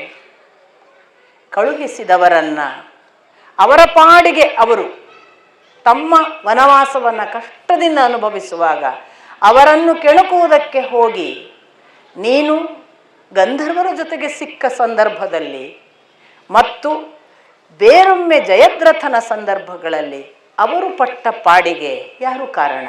ನೀವು ಅಪರಾಧಿಗಳಲ್ಲವೇ? ಎಲ್ಲ ಕಷ್ಟಗಳನ್ನು ಅನುಭವಿಸಿಕೊಂಡು ಅವರೀಗ ಅದು ಯಾವುದನ್ನೂ ನೆನಪಿಟ್ಟುಕೊಳ್ಳದೆ ನಾವು ನಿಮ್ಮ ಬಳಿಗೆ ಹೋಗುವಾಗ ಬಿಟ್ಟು ಹೋದ ನಮ್ಮ ನ್ಯಾಸದ ಭೂಮಿಯನ್ನು ಮರಳಿ ಕೊಡಿ ಎಂದು ಕೇಳುತ್ತಿದ್ದಾರೆ. ಅವರೇ ನಿಮ್ಮ ಬಳಿ ಸೋತ ಪಣವಾಗಿ ಇಟ್ಟು ಹೋದ ಭೂಮಿ ನಿಯಮದಂತೆ ಮರಳಿಸಿಕೊಡಬೇಕಾದದ್ದು ನೀವೀಗ ಕೊಡದೆ ಕಾಡುತ್ತಿದ್ದೀರಿ. ಅದು ಅಪರಾಧ ಅಲ್ಲವೇ? ರಾಜ್ಯವನ್ನು ಅವರಿಗೆ ಮರಳಿಸಿಕೊಟ್ಟು ಶಾಂತಿಯಿಂದ ನೀನು ಈಗ ಅವರ ಜೊತೆಗೆ ಸಂಧಾನ ಮಾಡುವುದು ಎಲ್ಲ ದೃಷ್ಟಿಯಿಂದಲೂ ನಿನಗೆ ಶ್ರೇಯಸ್ಕರ. ನೀನು ಮಾಡಿದ ಅಪರಾಧಗಳನ್ನು ನಾನು ಈಗ ಪಟ್ಟಿ ಮಾಡಿದ್ದೇನೆ ಹೊರತು ಯಾವುದನ್ನೂ ಕೂಡ ಯುಧಿಷ್ಠಿರ ನೆನಪಿಟ್ಟುಕೊಂಡು ಸೇಡಿನ ಭಾವದಲ್ಲಿಲ್ಲ. ಅವನು ಕ್ಷಮೆಯಿಂದ ಎಲ್ಲವನ್ನೂ ಮರೆತು ನಮಗೆ ಅರ್ಧ ರಾಜ್ಯ ಕೊಡು, ಕಡೆಗೆ 5 ಗ್ರಾಮ ಕೊಡು ಅನ್ನುವುದನ್ನು ವಿನಂತಿಸಿಕೊಂಡಿದ್ದಾನೆ. ಆ 5 ಗ್ರಾಮ ಕೊಡು ಅನ್ನುವ ವಿನಂತಿಯನ್ನೂ ಕೂಡ ನೀನು ಸ್ವೀಕರಿಸದೆ ಯುದ್ಧಕ್ಕೆ ಸಜ್ಜಾಗಿ ನಿಂತದ್ದು ಅಪರಾಧ ಅಲ್ವೇ? ಹಾಗಾಗಿ ಇನ್ನೊಮ್ಮೆ ಪರಾಮರ್ಶಿಸು. ಇಲ್ಲಿರುವ ಭೀಷ್ಮ, ದ್ರೋಣ, ಕೃಪ, ಅಶ್ವತ್ಥಾಮಾದಿಗಳಿಗೆ ಯುದ್ಧ ಬೇಕಾಗಿಲ್ಲ. ಸಾಕ್ಷಾತ್ ನಿನ್ನ ಅಪ್ಪ ಧೃತರಾಷ್ಟ್ರ ಯುದ್ಧ ಬೇಡ ಎನ್ನುವುದನ್ನು ಪದೇ ಪದೇ ಹೇಳುತ್ತಿದ್ದಾನೆ. ಕೇವಲ ನೀನು ಬಂಧುಗಳಿಗಿಂತ, ನಿನ್ನ ಒಡ ಹುಟ್ಟಿದ ಬಂಧುಗಳಿಗಿಂತ ನಿನ್ನ ಜೊತೆಗೆ ಕೂಡಿದ ಶತ್ರುಗಳಿದ್ದಾರಲ್ಲ, ಅವರು ಹಿತಕರರು, ಅವರು ಶ್ರೇಯಸ್ಕರ ಎಂದು ಅವರೊಳಗೆ ಜೊತೆಗೆ ಕೂಡಿದ್ದೀಯ. ಬಂಧುಗಳನ್ನು ಹೊರಗಿಟ್ಟು ಶತ್ರುಗಳ ಜೊತೆಗೆ ಕೈ ಜೋಡಿಸುವವನನ್ನು ಎಂದೂ ಕೂಡ ಆ ದೈವ ಸಂಕಲ್ಪ ಒಳಿತಿನ ಕಡೆಗೆ ಒಯ್ಯುವುದಿಲ್ಲ. ನೀನು ಅವರ ಜೊತೆಗಿದ್ದು ಈ ಕೆಲಸವನ್ನು ಮಾಡು.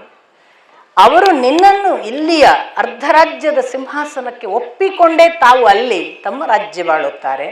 ಇದರಲ್ಲಿ ಯಾವ ಭಿನ್ನಾಭಿಪ್ರಾಯವಿಲ್ಲ. ನೀನು ನಿನ್ನ ಒಂದು ಸಣ್ಣ ಪರಿವರ್ತನೆಯ ಮೂಲಕ ಇಡೀ ಜಗತ್ತಿನ ಈ ನಡೆಯನ್ನು ಬದಲಾಯಿಸಬಹುದು. ಒಂದು ಕ್ಷಣ ದುಶ್ಯಾಸನ, ಶಕುನಿ, ಕರ್ಣ ಮೊದಲಾದವರ ಆ ಸ್ನೇಹದಿಂದ ಹೊರಗೆ ಬಾ ಅಂತ ಹೇಳ್ತಾನೆ. ಇಷ್ಟು ಹೇಳಿದಾಗ ಅಲ್ಲೇ ಕೂತಿದ್ದ ದುಶ್ಯಾಸನ, ಕೃಷ್ಣ ಇಲ್ಲ ದುರ್ಯೋಧನ, ನಾವು ಇಲ್ಲೇ ಕೂತರೆ ಈ ಕೃಷ್ಣ ನಾವು 4 ಜನರನ್ನು ಬಂಧಿಸಿ ನಮ್ಮನ್ನು ಒಪ್ಪಿಸುವ ಹಾಗೆ ಎಲ್ಲ ಹಿರಿಯರ ಮುಂದೆ ನಮ್ಮನ್ನು ಬಂಧನಕ್ಕೊಳಪಡಿಸಿ ಒತ್ತಾಯಪೂರ್ವಕ ಏನಾದರೂ ಮಾಡ್ತಾನೆ. ಅವನ ಬಂಧನಕ್ಕೆ ಒಳಗಾಗುವ ಮೊದಲು ನಾವು ಇಲ್ಲಿಂದ ಹೋಗುವುದು ಒಳ್ಳೆಯದು.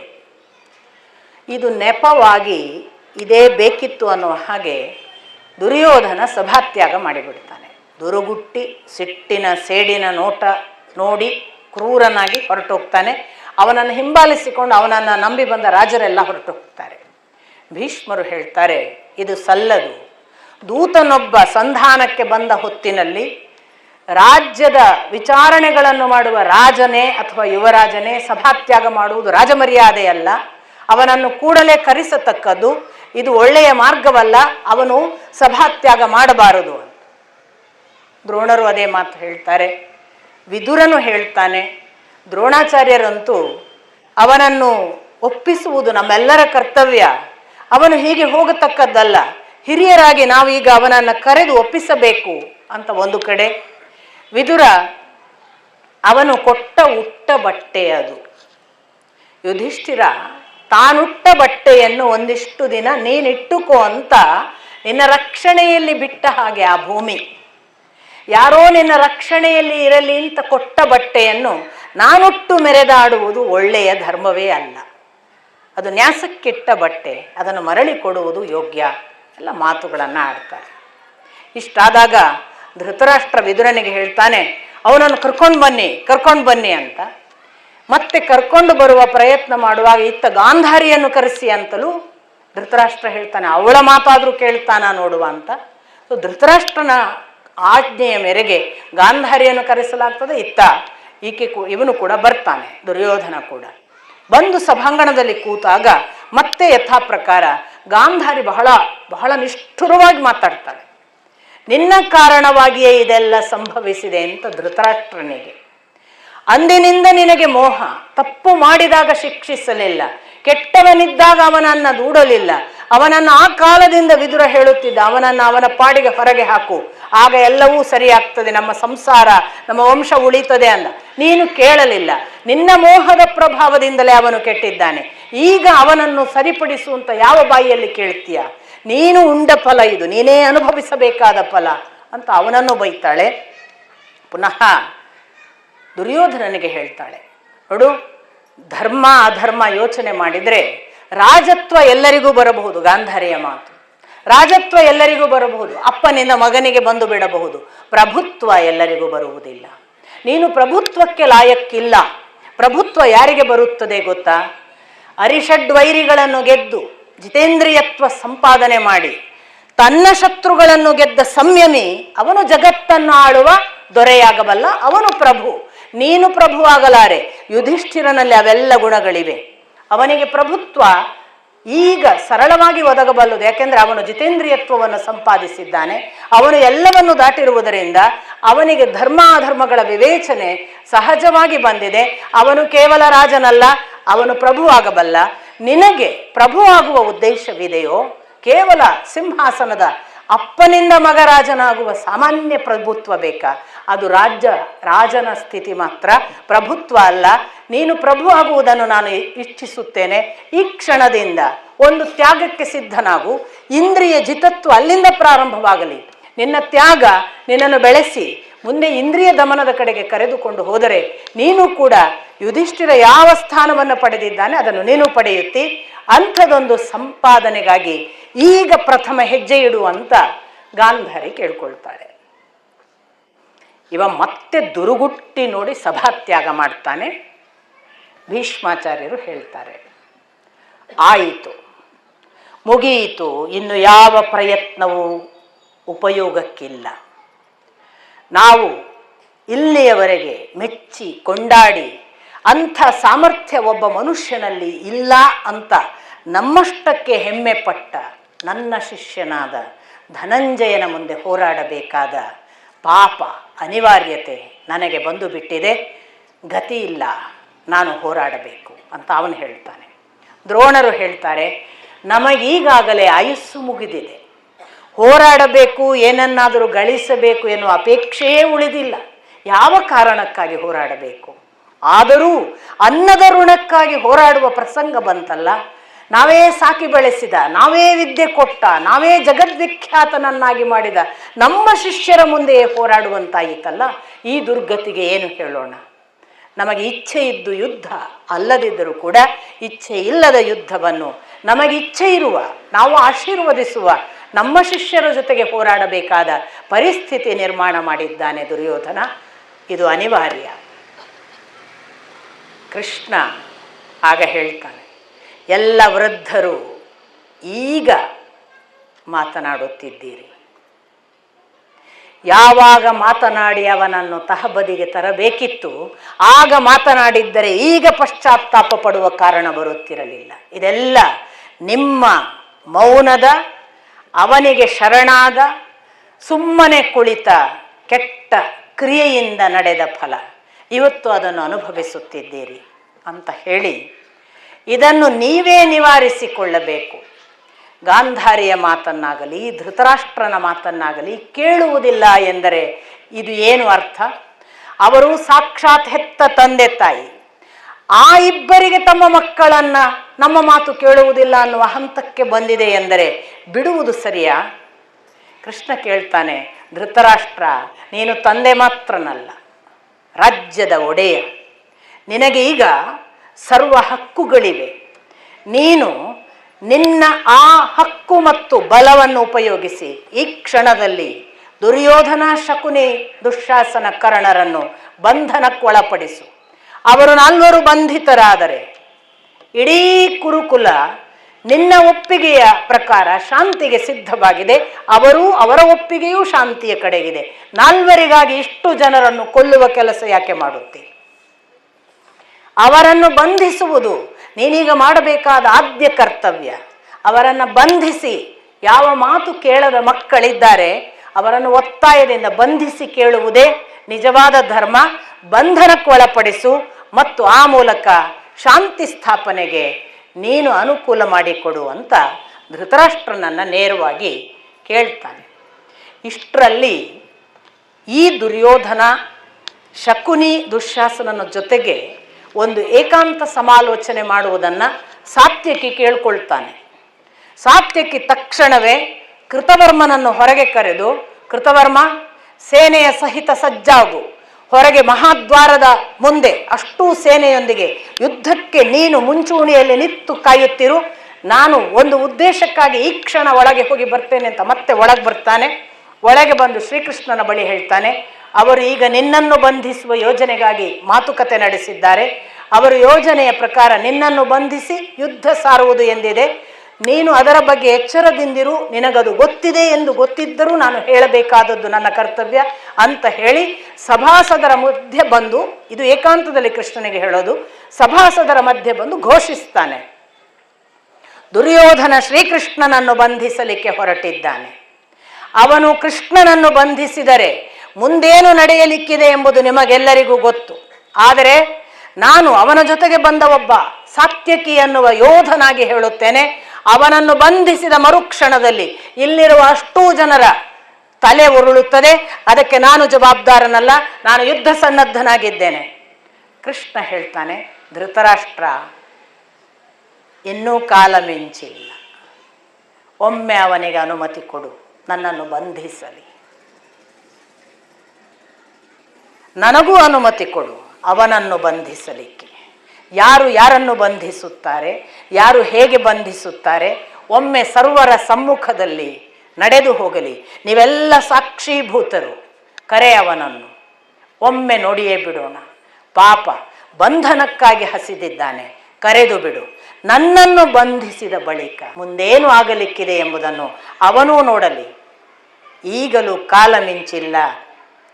ಯೋಚಿಸು, ನಿನಗೆ ಗೊತ್ತಿಲ್ಲ, ನಾನು ಮನಸ್ಸು ಮಾಡಿದರೆ ಇಷ್ಟು ಹೊತ್ತಿಗೆ ಅವನನ್ನು ಬಂಧಿಸಿ ಯುಧಿಷ್ಠಿರನ ಪಾದದ ಮುಂದೆ ಒಗೆದು ಬಿಡುತ್ತಿದ್ದೆ.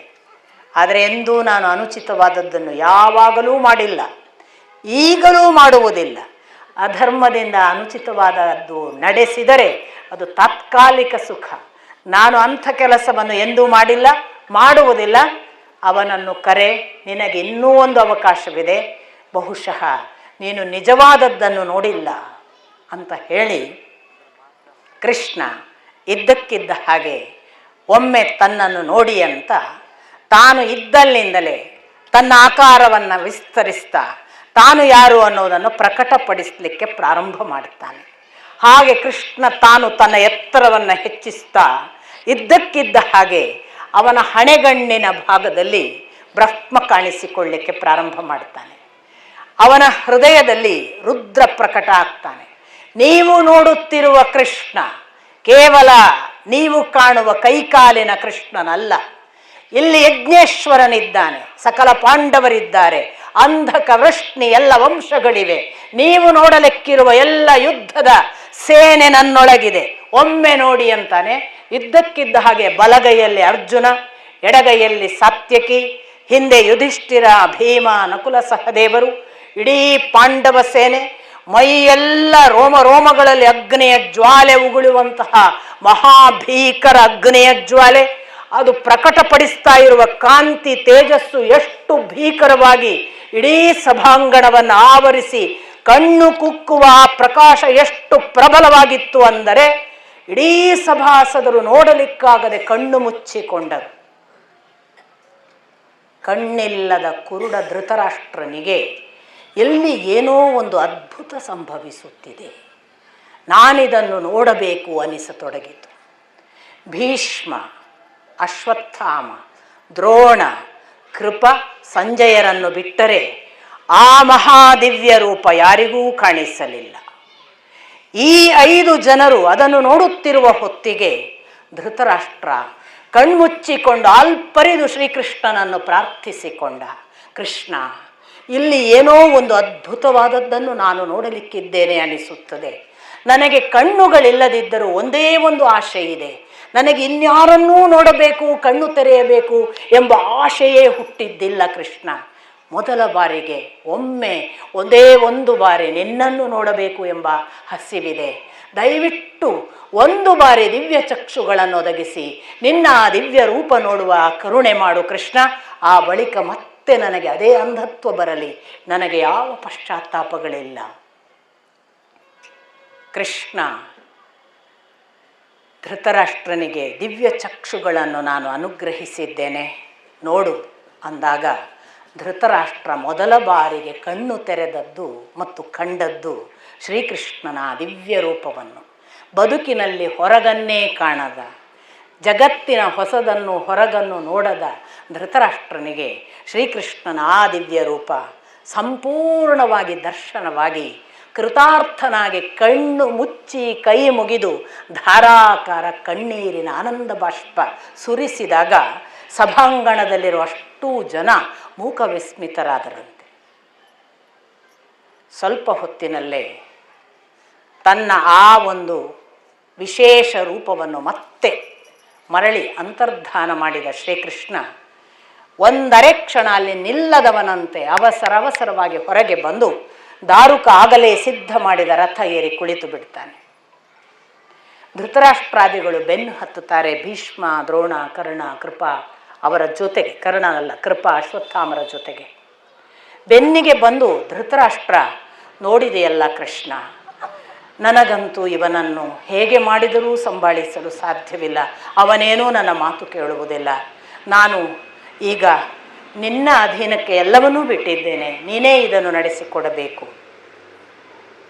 ಭೀಷ್ಮ ದ್ರೋಣಾದಿಗಳನ್ನು ನೋಡಿ ಕೃಷ್ಣ ಹೇಳ್ತಾನೆ, ಒಬ್ಬ ದೊರೆ, ಒಬ್ಬ ತಂದೆ, ನಾನು ಇವರನ್ನು ಏನೂ ಮಾಡಲಾರೆ. ಇವರು ನನ್ನ ಅಧೀನದಲ್ಲಿಲ್ಲ. ಇವರನ್ನು ನನ್ನ ಮಾತಿಗೆ ಒಪ್ಪಿಸುವುದು ನನ್ನ ಕೈಯಲ್ಲಿ ಸಾಧ್ಯವಿಲ್ಲ ಅನ್ನುವ ಹಾಗೆ ಮಾತನಾಡುತ್ತಾನೆ. ಇಲ್ಲಿ ನನಗೇನು ಕೆಲಸ? ರಥ ಏರ್ತಾನೆ, ಹೊರಡ್ತಾನೆ, ನೇರವಾಗಿ ಕುಂತಿಯ ಮನೆಗೆ ಬರ್ತಾನೆ. ಈ ಕುಂತಿಯ ಮನೆಗೆ ಬಂದವನು ಕುಂತಿಯ ಜೊತೆಗೆ ಮಾತಾಡ್ತಾನೆ. ಕುಂತಿ, ತಾಯಿ, ನಾನು ಈಗ ಹೊರಟಿದ್ದೇನೆ ಅತ್ತೆ, ನಾನು ಪಾಂಡವರಿಗೆ ಏನು ಸಂದೇಶ ಕೊಡು, ತಗೊಂಡು ಹೋಗ್ತೇನೆ.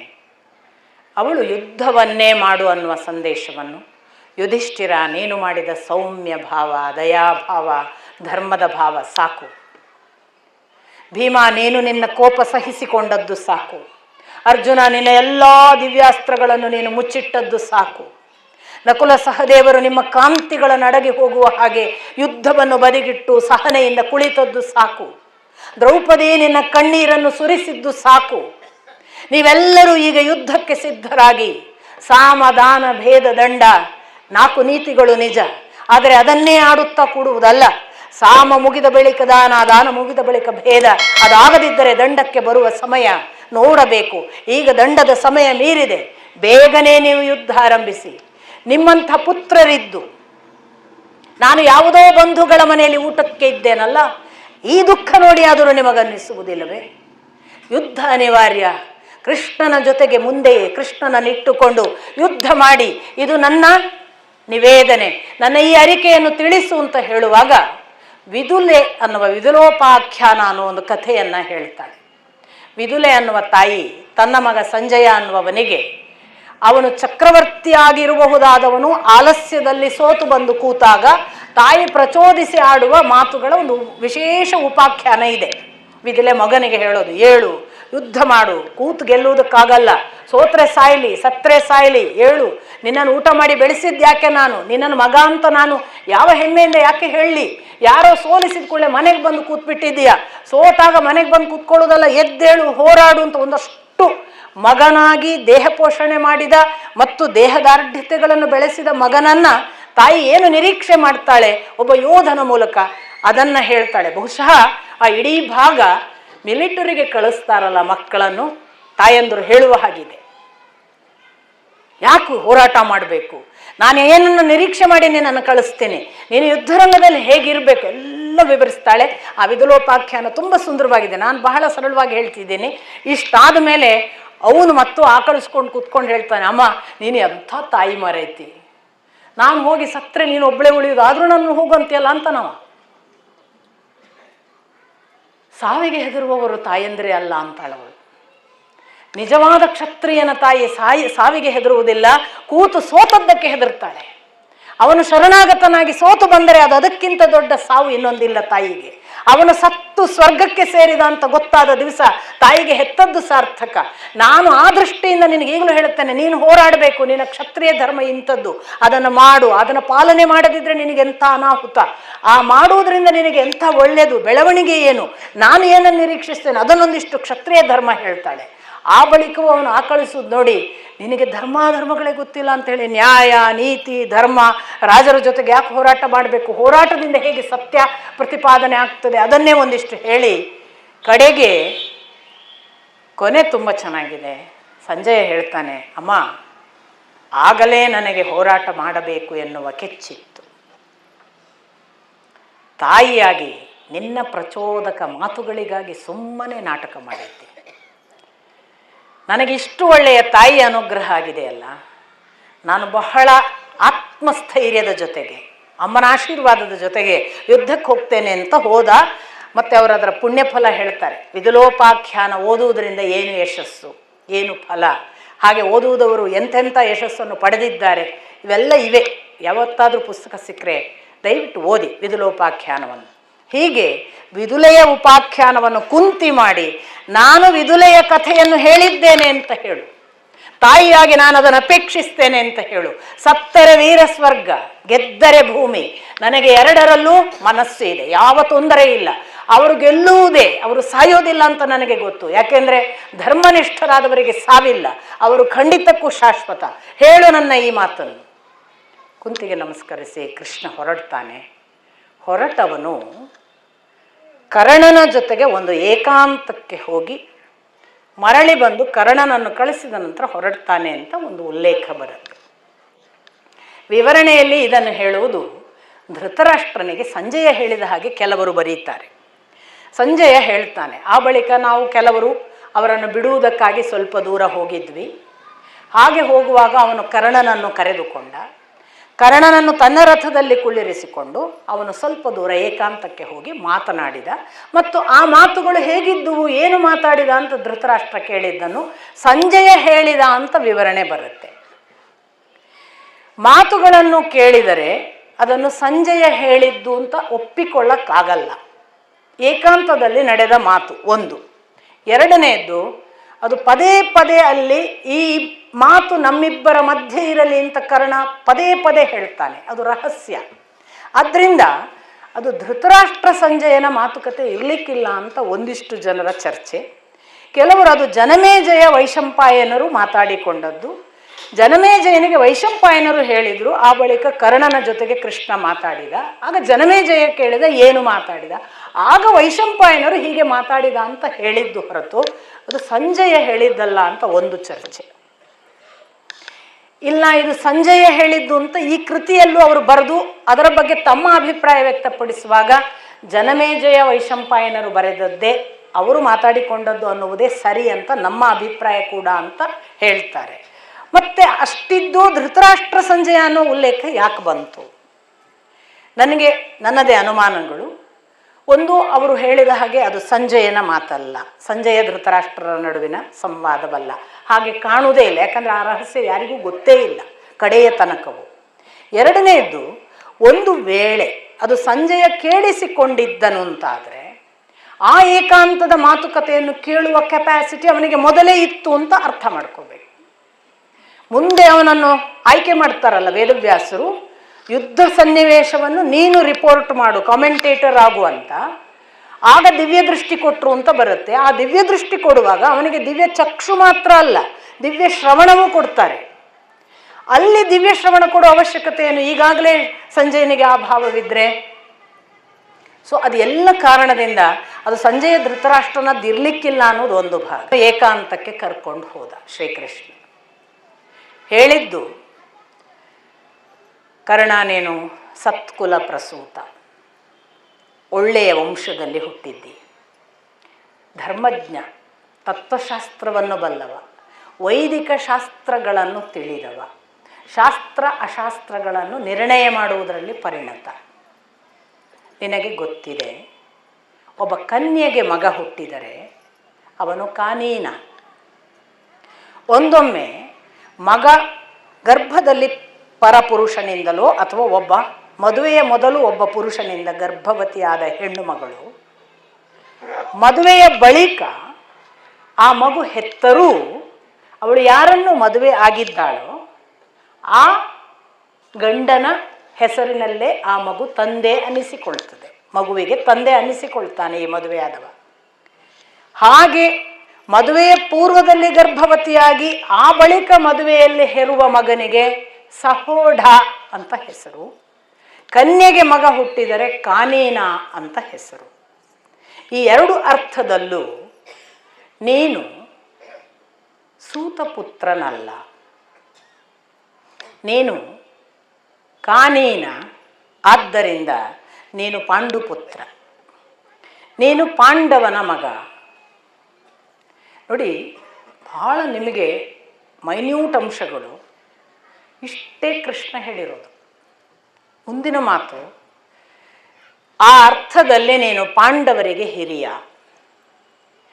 ಅವರೆಲ್ಲರೂ ನಿನ್ನ ಹಿರಿತನವನ್ನು ಒಪ್ಪಿಕೊಂಡು ನಿನಗೇ ಪಟ್ಟಾಭಿಷೇಕ ಮಾಡುತ್ತಾರೆ, ಇದರಲ್ಲಿ ಸಂಶಯವಿಲ್ಲ. ನೀನು ಪಾಂಡವರನ್ನು ಸಹೋದರರು ಎಂದು ಒಪ್ಪಿಕೊಂಡು ಬಾ. ಮುಂದಿನ ಮಾತು, ಉಳಿದ ರಹಸ್ಯದ ಮಾತಿಲ್ಲ, ಗಮನಿಸಬೇಕು. ಕರ್ಣ ಹೇಳ್ತಾನೆ, ಹೌದು, ನಾನು ಧರ್ಮಶಾಸ್ತ್ರ ಬಲ್ಲೆ, ನನಗೆ ವೈದಿಕ ಶಾಸ್ತ್ರಗಳು ಗೊತ್ತು, ನಾನು ಕಾನೀನ, ನಾನು ಸಹೋಢ. ಹೇಗಿದ್ದರೂ ನಾನು ಕಾನೀನ, ಸಹೋಢ ಹೇಗಿದ್ದರು, ಅವನು ಕಾನೀನ ಅಂತ ಅವನಿಗೆ ಗೊತ್ತು, ನಾನು ಪಾಂಡುಪುತ್ರ ಎನ್ನುವುದು ನನಗೆ ಗೊತ್ತು. ನನ್ನ ತಾಯಿ ಕುಂತಿ ನನ್ನನ್ನು ಹೆತ್ತು ನೀರಿನಲ್ಲಿ ಬಿಟ್ಟಳು, ಹಾಗೆ ನೀರಿನಲ್ಲಿ ಬಿಡುವಾಗ ನನ್ನನ್ನು ಹೆರುವುದಕ್ಕೆ ಕಾರಣನಾದವ ಸೂರ್ಯನೆಂಬುದು ನನಗೆ ಗೊತ್ತು. ನನ್ನನ್ನು ಹೆತ್ತ ತಂದೆ ಸೂರ್ಯ, ಹೆತ್ತ ತಾಯಿ ಕುಂತಿ. ಆದರೆ ಹೆತ್ತ ತಕ್ಷಣ ನನ್ನನ್ನು ನೋಡಿಕೊಳ್ಳದ ಕುಂತಿ ಒಂದು ಪೆಟ್ಟಿಗೆಯ ಮೇಲಿಟ್ಟು ನನ್ನನ್ನು ನೀರಿನಲ್ಲಿ ವಿಸರ್ಜಿಸಿದಳು. ಆಗ ನನ್ನನ್ನು ಹೊತ್ತವಳು, ಹೆತ್ತವರು ಅಧಿರಥ ಎಂಬ ತಂದೆ, ತಾಯಿ ರಾಧೆ. ಅವನು ರಾಧೆಯ ಕೈಯಲ್ಲಿ ನನ್ನನ್ನಿಟ್ಟಾಗ ಮಾತೃವಾತ್ಸಲ್ಯದಿಂದ ರಾಧೆಯ ಸ್ತನದಲ್ಲಿ ಹಾಲು ಒಸರಿತ್ತು. ಅವಳು ನನಗೆ ಹಾಲು ಉಡಿದ ತಾಯಿ. ನಾನು ಅವಳ ಮೇಲೆ ಮೂತ್ರ ವಿಸರ್ಜನೆ, ಮಲ ವಿಸರ್ಜನೆ ಮಾಡಿದ್ದೇನೆ. ಅವಳು ಅದನ್ನೆಲ್ಲ ತೆಗೆದ ತಾಯಿ. ನನಗೆ ಜಾತಕರ್ಮ ಸಂಸ್ಕಾರಗಳನ್ನು ಮಾಡಿ ಬೆಳೆಸಿದ ತಂದೆ ಅಧಿರಥ. ಅವರಿಬ್ಬರೂ ನನಗೆ ತಂದೆ ತಾಯಿಯಂದಿರು.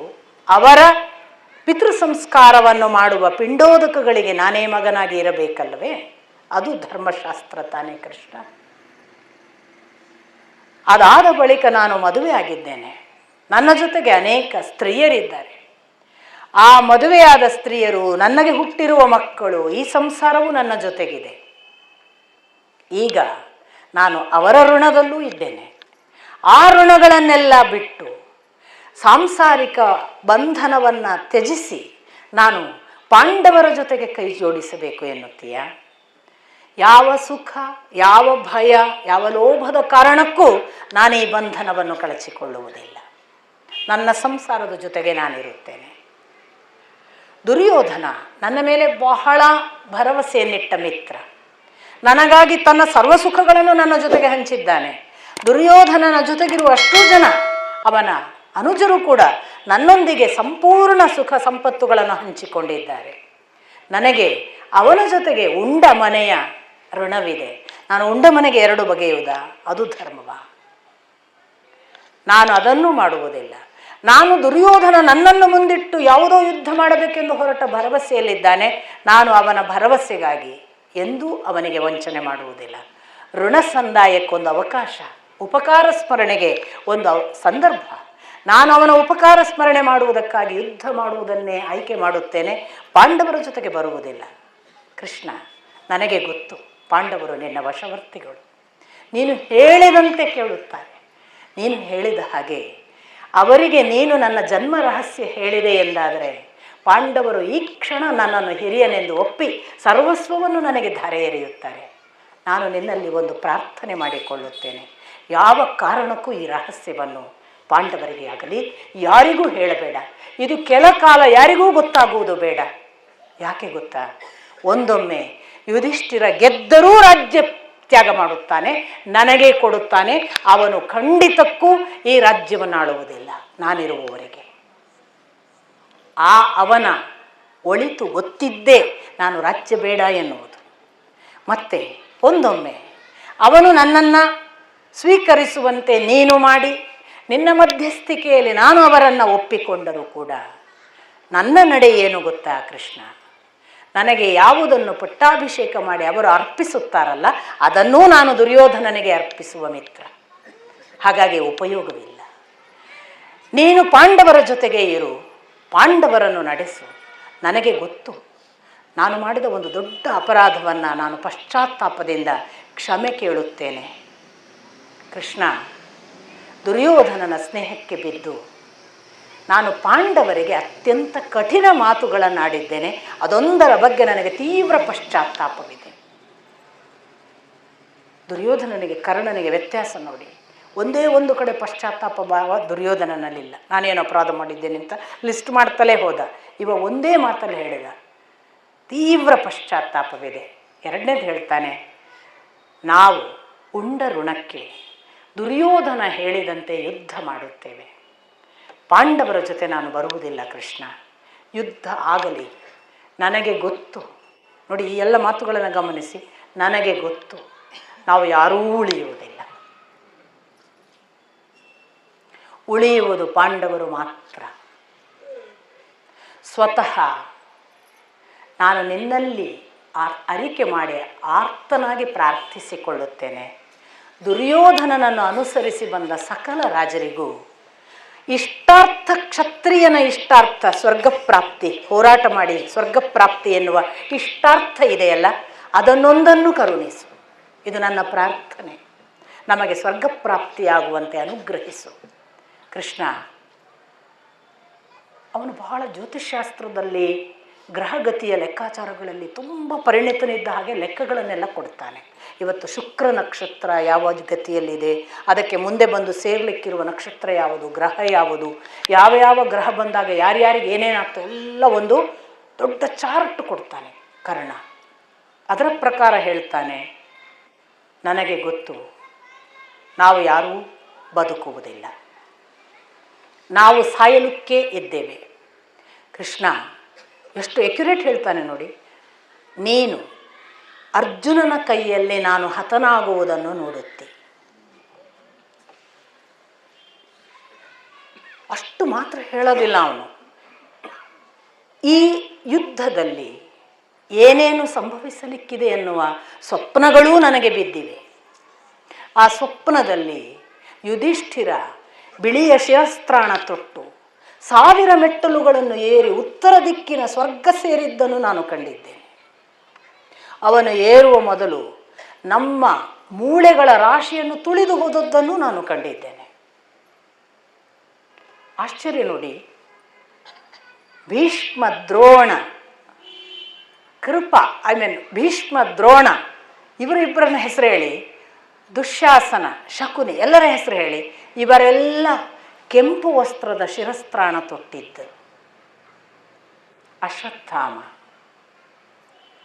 ಕೃಪ, ಕೃತವರ್ಮರು ಬಿಳಿ ವಸ್ತ್ರದ ಶಿರಸ್ತ್ರಾಣ ತೊಟ್ಟಿದ್ದು. ನೋಡಿ, ಅವರು ಬದುಕ್ತಾರೆ, ಇವರು ಸಾಯ್ತಾರೆ ಅನ್ನೋದನ್ನು ಹೇಳ್ತಾನೆ. ನಿಮಗೆ ಗೊತ್ತಿರಲಿಕ್ಕೆ ಸಾಕು, ಸ್ವಪ್ನಶಾಸ್ತ್ರದಲ್ಲಿ ಬಿಳಿ ಕಂಡ್ರೆ ಶುಭ. ಬಿಳಿ ರಥದಲ್ಲಿ ಹೋದರು, ಬಿಳಿ ಕುದುರೆಯಲ್ಲಿ ಹೋದರು, ಬಿಳಿ ಬಟ್ಟೆ ಹುಟ್ಟಿದ್ರು, ಅದು ಶುಭ, ಒಳ್ಳೆಯ ಸೂಚನೆ. ನೀವು ಯಾವತ್ತೇ ಒಂದು ಖಚಿತ ಕೆಂಪು ಬಟ್ಟೆ ಧರಿಸಿದ ಕನಸು ಬಿದ್ದರೆ ಸಾವು ಸಮೀಪ ಅಂತ ಸ್ವಪ್ನಶಾಸ್ತ್ರ ನಿಶ್ಚಿತವಾಗಿ ಹೇಳುತ್ತೆ.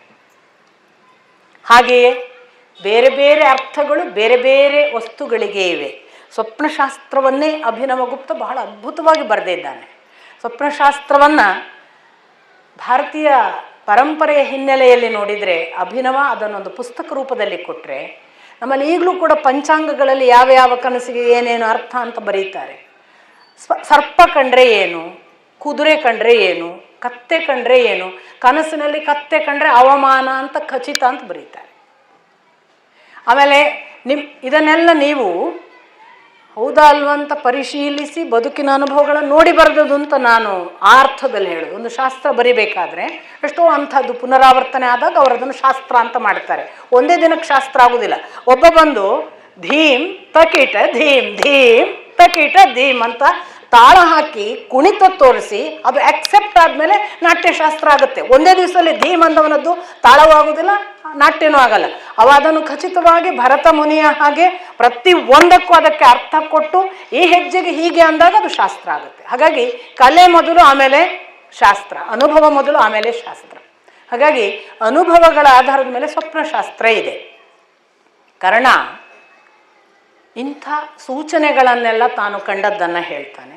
ಕೆಲವು ಶಕುನಶಾಸ್ತ್ರಗಳು ನನಗೆ ಇಂಥದ್ದು ಈಗ ಕೃಷ್ಣನು ಹೇಳ್ತಾನಲ್ಲ, ಅಥವಾ ನಮಗೆ ಭೀಷ್ಮರು ಹೇಳ್ತಾರಲ್ಲ, ಎಲ್ಲ ಕುದುರೆಗಳು ಕಣ್ಣೀರು ಹಾಕ್ತಿದ್ದಾವೆ, ಉತ್ಪಾತಗಳು ಕಾಣ್ತಿದೆ ಅಂತ ಕೃಷ್ಣ ಹೇಳ್ತಾನೆ. ಬೇಕಾದ ಹೊತ್ತಿಗೆ ಆಕಾಶ ಶುಭ್ರ ಇದ್ದದ್ದು ಏಕಾಏಕಿ ಮಳೆ ಬರುತ್ತೆ, ಇದೆಲ್ಲ ಶಕುನಶಾಸ್ತ್ರದಲ್ಲಿ ಬರುತ್ತೆ. ಅದನ್ನು ಎಲ್ಲ ಕರ್ಣ ಎಲ್ಲವನ್ನೂ ಹೇಳ್ತಾನೆ.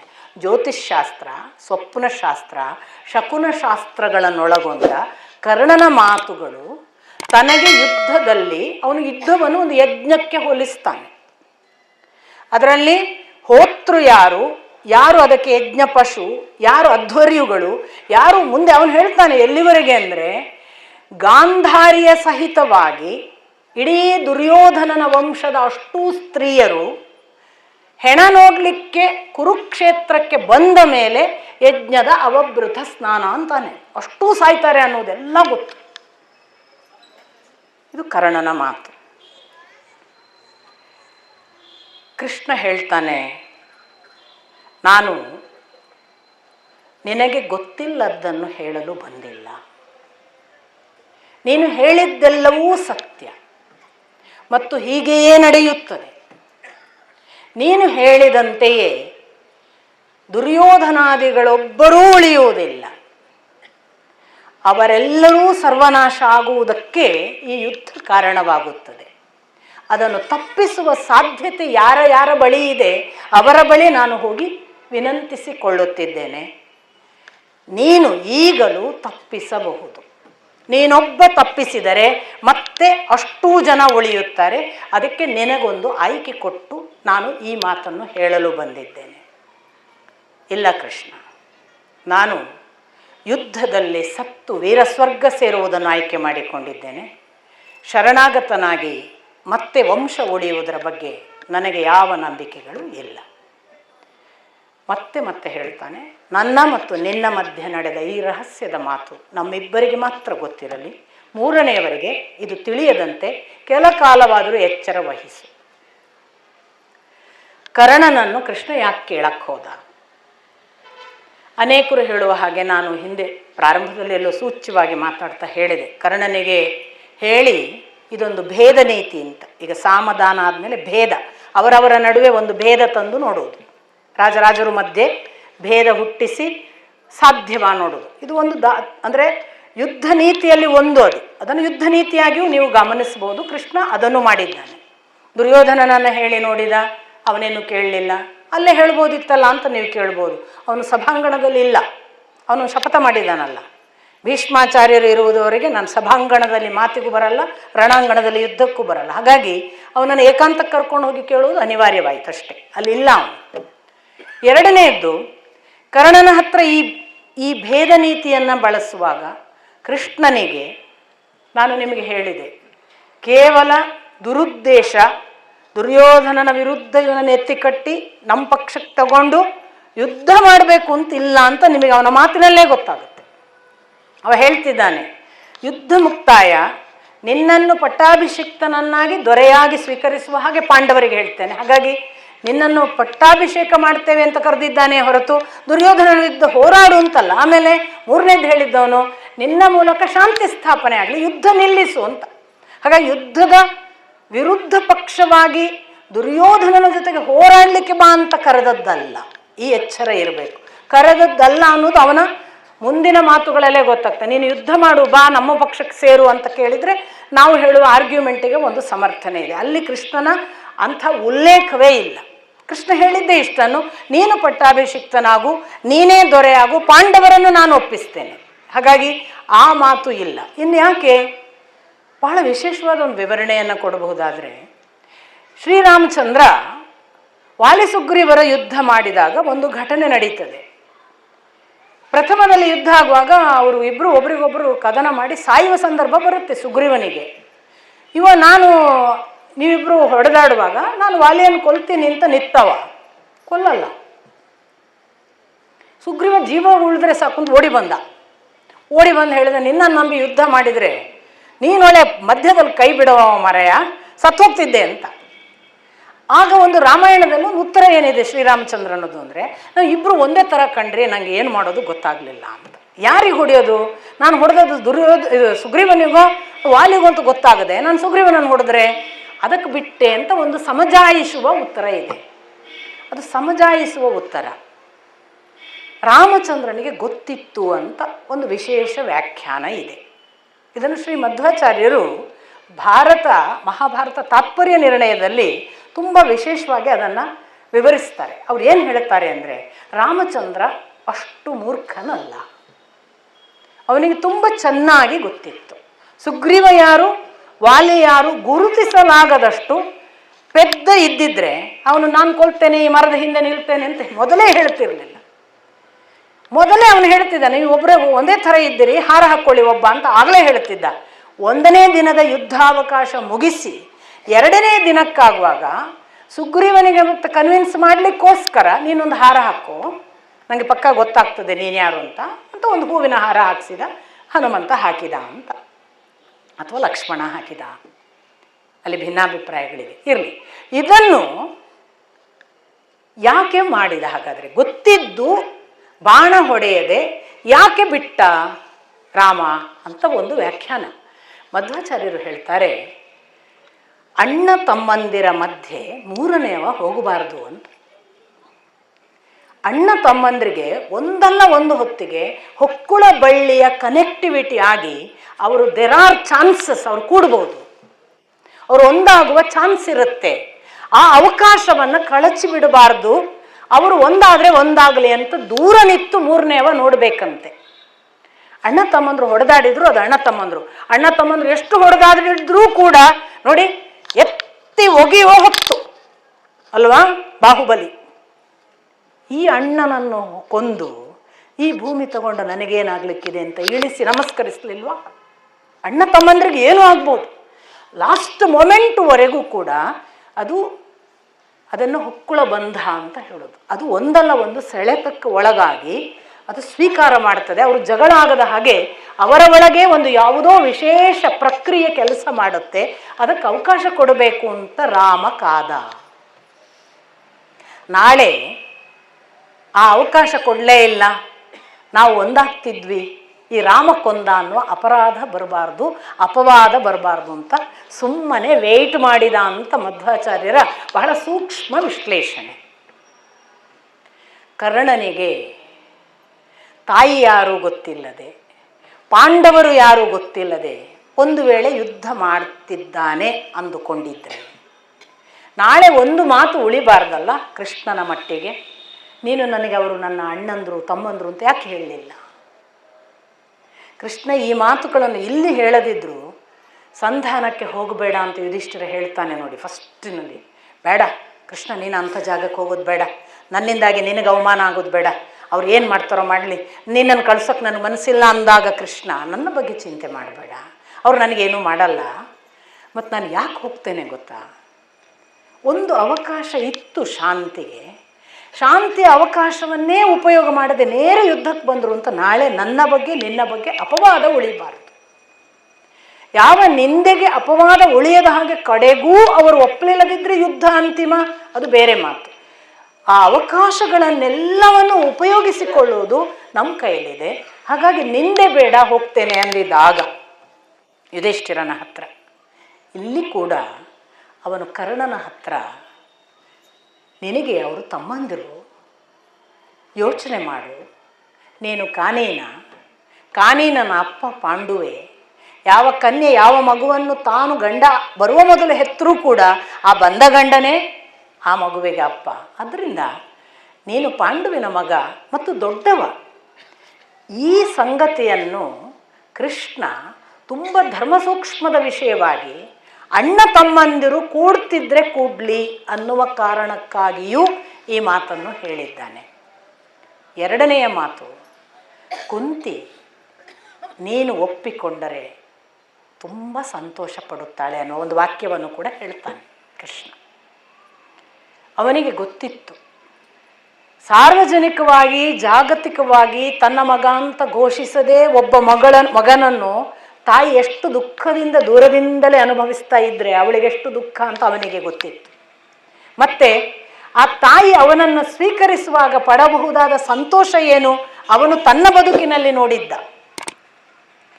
ಕುಂತಿಯನ್ನು ಪುನರ್ಮಿಲನ ಮಾಡಿಸುವುದರ ಮೂಲಕ ಕುಂತಿಗೆ ಏನು ಆನಂದ ಆಗಬಹುದು, ಕರ್ಣ ಯಾವ ಆನಂದ ಪಡಬಹುದು, ಎರಡೂ ಕೃಷ್ಣನಿಗೆ ಗೊತ್ತಿತ್ತು. ಕೃಷ್ಣ ಸ್ವತಃ ತನ್ನ ಬದುಕಲ್ಲಿ ಅವೆರಡನ್ನೂ ಕಂಡವ. ಅದನ್ನು ನಾನು ಹಿಂದಿನ ಬಾರಿಯೇ ನಿಮಗೆ ಹೇಳಿದ್ದೆ. ಇವಿಷ್ಟು ಸಂಗತಿಗಳು ನಡೆದ ಬಳಿಕ ಇತ್ತ ವಿದುರ ಅಷ್ಟು ಸಂಗತಿಗಳನ್ನು ಏನೇನು ನಡೆದಿದೆ ಅದನ್ನು ಕುಂತಿಗೆ ನಿವೇದಿಸಿದ ನಂತರ, ಈ ಏನೇನು ನಡೆದಿದೆ ಅಂದರೆ ಪುನಃ ಅರಮನೆಯಲ್ಲಿ ಏನು ಡಿಸ್ಕಷನ್ ಆಯಿತು ಅಂತ. ಅರಮನೆಯಲ್ಲಿ ಎಲ್ಲ ಯುದ್ಧದ ತಯಾರಿ, ಯುದ್ಧಕ್ಕೆ ಹೋಗೋದು, ಯಾರು ಯಾರ ಮಾತು ಕೇಳಲಿಕ್ಕೆ ಸಿದ್ಧ ಇಲ್ಲ. ಭೀಷ್ಮ ದ್ರೋಣಾದಿಗಳೆಲ್ಲ ಕೈ ಚೆಲ್ಲುತ್ತಾರೆ. ಧೃತರಾಷ್ಟ್ರ ಅಂತೂ ನಾನು ಏನು ಮಾಡಲಿ ಅಂತ ಗೋಳು ಹಿಕ್ಕೋತಾನೆ. ಇದು ನಡೆದದ್ದನ್ನು ಪುನಃ ವಿದುರ ಬಂದು ಕುಂತಿಗೆ ಹೇಳ್ತಾನೆ. ಕೃಷ್ಣನ ಶಾಂತಿ ಸಂಧಾನದ ಯಾವ ಮಾತುಕತೆಗಳೂ ಫಲ ಬೀಳಲಿಲ್ಲ. ಇಲ್ಲಿ ಅವರೆಲ್ಲರೂ ಕೂಡ ಯುದ್ಧಕ್ಕೆ ಸಿದ್ಧರಾಗಿದ್ದಾರೆ. ಇನ್ನೇನು ಪಟ್ಟಾಭಿಷೇಕ ಯಾರಿಗೆ ಸೇನಾಧಿಪತ್ಯದ್ದು ಅನ್ನುವುದು ನಿರ್ಣಯವಾಗಿ ಬಿಟ್ಟರೆ ಯುದ್ಧ ಘೋಷವೇ ಅನ್ನುವ ಹಾಗೆ ಅವರ ತಯಾರಿಯನ್ನು ಹೇಳ್ತಾರೆ. ಇದರ ಸೂಚನೆ ಕರ್ಣನಿಗೆ ಕೃಷ್ಣ ಕೊಟ್ಟೇ ಹೋಗ್ತಾನೆ. ಕೃಷ್ಣ ಹೇಳ್ತಾನೆ, ಮುಂದಿನ ಅಮಾವಾಸ್ಯೆಗೆ ಇಂದಿನಿಂದ 8 ದಿನಕ್ಕೆ ನಾವು ಯುದ್ಧ ಭೂಮಿಯಲ್ಲಿ ಸಂಧಿಸೋಣ ಅಂತ. ಈಗ ಶಿಶಿರ ಋತು, ಮಳೆ ಇಲ್ಲ, ಅತ್ತ ಹೆಚ್ಚು ಚಳಿಯೂ ಅಲ್ಲ, ಬಿಸಿ ಇಲ್ಲದ ಶೀತಲ ವಾತಾವರಣ. ಆಹಾರ ಸಂಗ್ರಹಿಸಿಕೊಳ್ಳುವವರು ಸಂಗ್ರಹಿಸಲಿಕ್ಕೆ ಹೇಳು. ಕಟ್ಟಿಗೆ ಮೊದಲಾದ ಸಾಧನ ಸಂಗ್ರಹಣೆಗೆ ಒಳ್ಳೆಯ ಹೊತ್ತು, ಅದನ್ನೂ ಮಾಡಲಿಕ್ಕೆ ಹೇಳು. ಇಂದಿನಿಂದ 8 ದಿನಕ್ಕೆ ಯುದ್ಧ ಭೂಮಿಯಲ್ಲಿ ಅಮಾವಾಸ್ಯೆಯ ದಿನ ಸಂಧಿಸೋಣ ಅಂತ ಕೃಷ್ಣ ಹೇಳುವಾಗ ಕೃಷ್ಣನನ್ನು ಕರ್ಣ ಗಾಢವಾಗಿ ಆಲಿಂಗಿಸಿ, ಕೃಷ್ಣ ಮತ್ತೆ ನಿನ್ನನ್ನು ಕಾಣಲಿಕ್ಕೆ ಇರಲಿಕ್ಕಿಲ್ಲ, ಸ್ವರ್ಗದಲ್ಲಿ ಸಂಧಿಸೋಣ ಅಂತ ಹೇಳಿ ಅವನನ್ನು ಬೀಳ್ಕೊಡ್ತಾನೆ. ಈ ಮಾತುಗಳ ನಂತರ ವಿದುರ ಬಂದು ಕುಂತಿಗೆ ಹೇಳಿದಾಗ ಕುಂತಿ ಯೋಚನೆ ಮಾಡ್ತಾಳೆ, ಇದು ಯುದ್ಧ ಆಗುವುದೇ ಅಂತ ಆದರೆ ಮಹಾಭಯಾನಕ ಒಂದು ಅಂದರೆ ಕರ್ಣನ ವಿಷಯ, ಹೇಗೆ ಮಾಡೋದು ಅಂತ ತಾನೇ ಸಮಾಲೋಚಿಸಿ ತನ್ನಷ್ಟಕ್ಕೆ ಒಂದು ನಿರ್ಣಯ ಮಾಡಿ, ಅವಳು ಕೃಷ್ಣನ ಮಾತುಕತೆಯ ಯಾವ ಸಂಗತಿಯೋ ಅವಳಿಗೆ ಗೊತ್ತಿಲ್ಲ, ಅವಳು ತನ್ನಷ್ಟಕ್ಕೆ ತಾನೊಂದು ನಿರ್ಣಯ ಮಾಡಿ ಕರ್ಣನ ಹತ್ರ ಹೋಗಬೇಕು, ಕರ್ಣನಿಗೆ ಹೇಳಬೇಕಾದ್ದನ್ನು ಹೇಳಬೇಕು ಅಂತ ಹೋದಾಗ ಕರ್ಣ ಇಷ್ಟೆಲ್ಲ ಬದುಕಿನ ಘಟನೆಗಳ ಮಧ್ಯೆ ಅವನದೊಂದು ಬಹಳ ದೊಡ್ಡ ಗುಣ, ಅವನು 3 ಬಾರಿ ಸ್ನಾನ ಮಾಡಿ 3 ಬಾರಿ ಸೂರ್ಯಾರ್ಘ್ಯ ಕೊಡ್ತಿದ್ದ ಅಂತ. ಇಲ್ಲಿ ನಿಮಗೆ ಹೇಳಬೇಕಾದದ್ದು, ಕೃಷ್ಣ ಹೇಳದೆ ಅವನು ಸೂರ್ಯ ನನ್ನ ತಂದೆ ಅಂತಾನೆ, ನನಗೆ ಗೊತ್ತಿತ್ತು ಈ ರಹಸ್ಯ ಅಂತಾನೆ. ಯಾರು ಹೇಳಿದ್ದು ಅಂತ ಎಲ್ಲೂ ಕ್ಲೂ ಸಿಗೋದಿಲ್ಲ. ಕೃಷ್ಣ ಹೇಳಲಿಲ್ಲ ಅಂತ ನಮ್ಗೆ ಗೊತ್ತಾಗುತ್ತೆ. ಕೃಷ್ಣನಿಗೆ ಹೇಗೆ ಗೊತ್ತಿತ್ತು ಅನ್ನೋದು ನಾವು ಹೇಳ್ಬೋದು. ಕೃಷ್ಣ ಮಹಾತ್ಮನಿದ್ದ, ಅವನಿಗೆ ದಿವ್ಯ ಶಕ್ತಿಗಳಿದ್ವು, ಕೃಷ್ಣ ಯಾರ ರಹಸ್ಯಗಳನ್ನು ಹೀಗೆ ನೋಡಿ ತಿಳಿಯಬಲ್ಲವನಾಗಿದೆ, ಈ ಥರದ ರೀಸನ್ ಕೊಡ್ಬೋದು ಅಂದ್ಕೊಳ್ಳೋಣ. ಕರ್ಣನಿಗೆ ಹೇಗೆ ಗೊತ್ತಿತ್ತು ಅಂತ ಪ್ರಶ್ನೆ. ಕೆಲವರು ವ್ಯಾಖ್ಯಾನಕಾರರು ಅವನಿಗದು ಅರಮನೆಯ ಅವನು ದ್ರೋಣಾಚಾರ್ಯರ ಹತ್ರ ಇನ್ನೂ ದುರ್ಯೋಧನಾದಿಗಳು ಹುಟ್ಟುವ ಮೊದಲೇ ಬಿಲ್ವಿದ್ಯೆ ಕಲೀಲಿಕ್ಕೆ ಬಂದಿದ್ದ, ಆಗ ಬ್ರಹ್ಮಾಸ್ತ್ರ ಕಲಿಸುವುದಿಲ್ಲ ಅಂತವ್ರು ಅಂದರು, ಆಗ ಅವನು ಪರಶುರಾಮರ ಹತ್ರ ಹೋದ. ಆ ಹೊತ್ತಿನಲ್ಲಿ ಅವನಿಗೆಲ್ಲ ಅಂತಃಪುರದ ಮತ್ತು ಬೇರೆ ಬೇರೆ ದಾಸದಾಸಿಯರ ಸಂಪರ್ಕ ಇತ್ತು, ಎಲ್ಲಿಯೋ ದಾಸದಾಸಿಯರಿಂದ ಅವನಿಗೆ ವಿಷಯ ಗೊತ್ತಿತ್ತು ಅಂತ ಒಂದು ಊಹೆ. ಇನ್ನು ಕೆಲವರು ಇಲ್ಲ ಅವನಿಗೆ ಭೀಷ್ಮಾಚಾರ್ಯರು ಹೇಳಿದ್ದಾರೆ ಅಂತ ಊಹಿಸ್ತಾರೆ. ಊಹೆಗಳೇ ಇವೆಲ್ಲ, ಎಲ್ಲೂ ಕೂಡ ನಿಮಗೆ ಇದಕ್ಕೆ ಕ್ಲೂ ಸಿಗೋದಿಲ್ಲ. ನಾನು ಇದನ್ನು ಯಾಕೆ ಒಪ್ಪೋದಿಲ್ಲ ಅಂದರೆ, ಇದು ಒಂದು ವೇಳೆ ಹಾಗೆ ಬಂದ ಗಾಳಿ ಸುದ್ದಿಯಿಂದ ಅವನಿಗೆ ಗೊತ್ತಾದದ್ದಿದ್ದರೆ ಅವನು ಪದೇ ಪದೇ ಕೃಷ್ಣನ ಹತ್ತಿರ ಈ ರಹಸ್ಯ ನಮ್ಮಿಬ್ಬರಿಗೆ ಗೊತ್ತಿರಲಿ ಅಂತ ಹೇಳುವ ಕಾರಣವೇ ಇರಲಿಲ್ಲ. ಇಡೀ ಅಂತಃಪುರದ ದಾಸದಾಸಿಯರೇ ನನಗೆ ಹೇಳಿದ್ದಾರೆ, ಅಲ್ಲಿರುವ ರಾಜರಿಗೆ ಗೊತ್ತು, ಭೀಷ್ಮಾಚಾರ್ಯರಿಗೆ ಗೊತ್ತು ಅಂತಾದರೆ ಅವ ಪ್ರತ್ಯೇಕ ಇದು ರಹಸ್ಯ ಹೇಳೋ ಕಾರಣ ಏನು? ಪಾಂಡವಾದಿಗಳಿಗೆ ತಿಳಿಸಬೇಡ, ಅವರಿಗೆ ರಹಸ್ಯ ಅಂತ ಹೇಳಬೇಕಿತ್ತು. ಅವನು ಹೇಳಲಿಲ್ಲ, ಯಾರಿಗೂ ತಿಳಿಯದಿರಲಿ, ರಹಸ್ಯವಾಗಿ ಕಾಪಾಡಿಕೊ. ಹಾಗಾದ್ರೆ ಇವನಿಗೆ ಹೆಂಗೆ ತಿಳಿಯಿತು? ನಾನು ನನ್ನ ಪಾಡಿಗೆ ಓದುವಾಗ ನಂಗೆ ಅನಿಸಿದ್ದು ನೋಡಿ, ಸೂರ್ಯ ಕರ್ಣಕುಂಡಲ ಕವಚದ ವಿಷಯಕ್ಕೆ ಬಂದಾಗ, ದಾನ ಕೊಡುವ ವಿಷಯ ಬಂದಾಗ, ಇಂದ್ರನ ಒಂದು ದಾನ ಕೇಳುವ ಪ್ರಸಂಗ ಬರುತ್ತೆ. ನಿನಗೆ ಅವನು ದಾನ ಕೇಳಕ್ಕೆ ಬ್ರಾಹ್ಮಣನ ರೂಪದಲ್ಲಿ ಬರ್ತಾನೆ, ಆಗ ಕೊಡಬೇಡ ಅಂತ ಹೇಳಲಿಕ್ಕೆ ಬಂದಾಗಲೂ ಕೂಡ ನಾನು ಯಾರು ಅಂತ ತಿಳಿಸ್ತಾನೆ. ನಾನು ಸೂರ್ಯ, ನಾನು ಬ್ರಾಹ್ಮಣನ ವೇಷದಲ್ಲಿ ಬಂದಿದ್ದೇನೆ. ನಾನು ಯಾಕೆ ಬಂದಿದ್ದೇನೆ ಅಂದರೆ, ನೀನು ನನ್ನ ಭಕ್ತ, ನೀನು ನನ್ನ ಭಕ್ತನಾದದ್ದು ಮಾತ್ರವಲ್ಲದೆ ಇನ್ನೂ ಒಂದು ರಹಸ್ಯವಿದೆ, ಅದನ್ನು ನಾನು ಈಗ ಹೇಳಲ್ಲ, ಸಮಯ ಬಂದಾಗ ತಿಳಿಲಿ. ಹಾಗಾಗಿ ಸೂರ್ಯನೂ ಹೇಳಿಲ್ಲ. ವೈಯಕ್ತಿಕವಾಗಿ ನಂಗೆ ಅನಿಸೋದು, 3 ಹೊತ್ತು ತ್ರಿಕಾಲ ಸೂರ್ಯೋಪಾಸನೆ ಮಾಡಿದ ಕರ್ಣನಿಗೆ ಸೂರ್ಯನಿಂದಲೇ ಈ ರಹಸ್ಯ ಪ್ರಕಟವಾಗುವ ಯಾವುದೋ ಸಾಧನೆಯ ಶಕ್ತಿ ಕರ್ಣನಿಗೆ ಇರಲಿಕ್ಕೆ ಸಾಕು.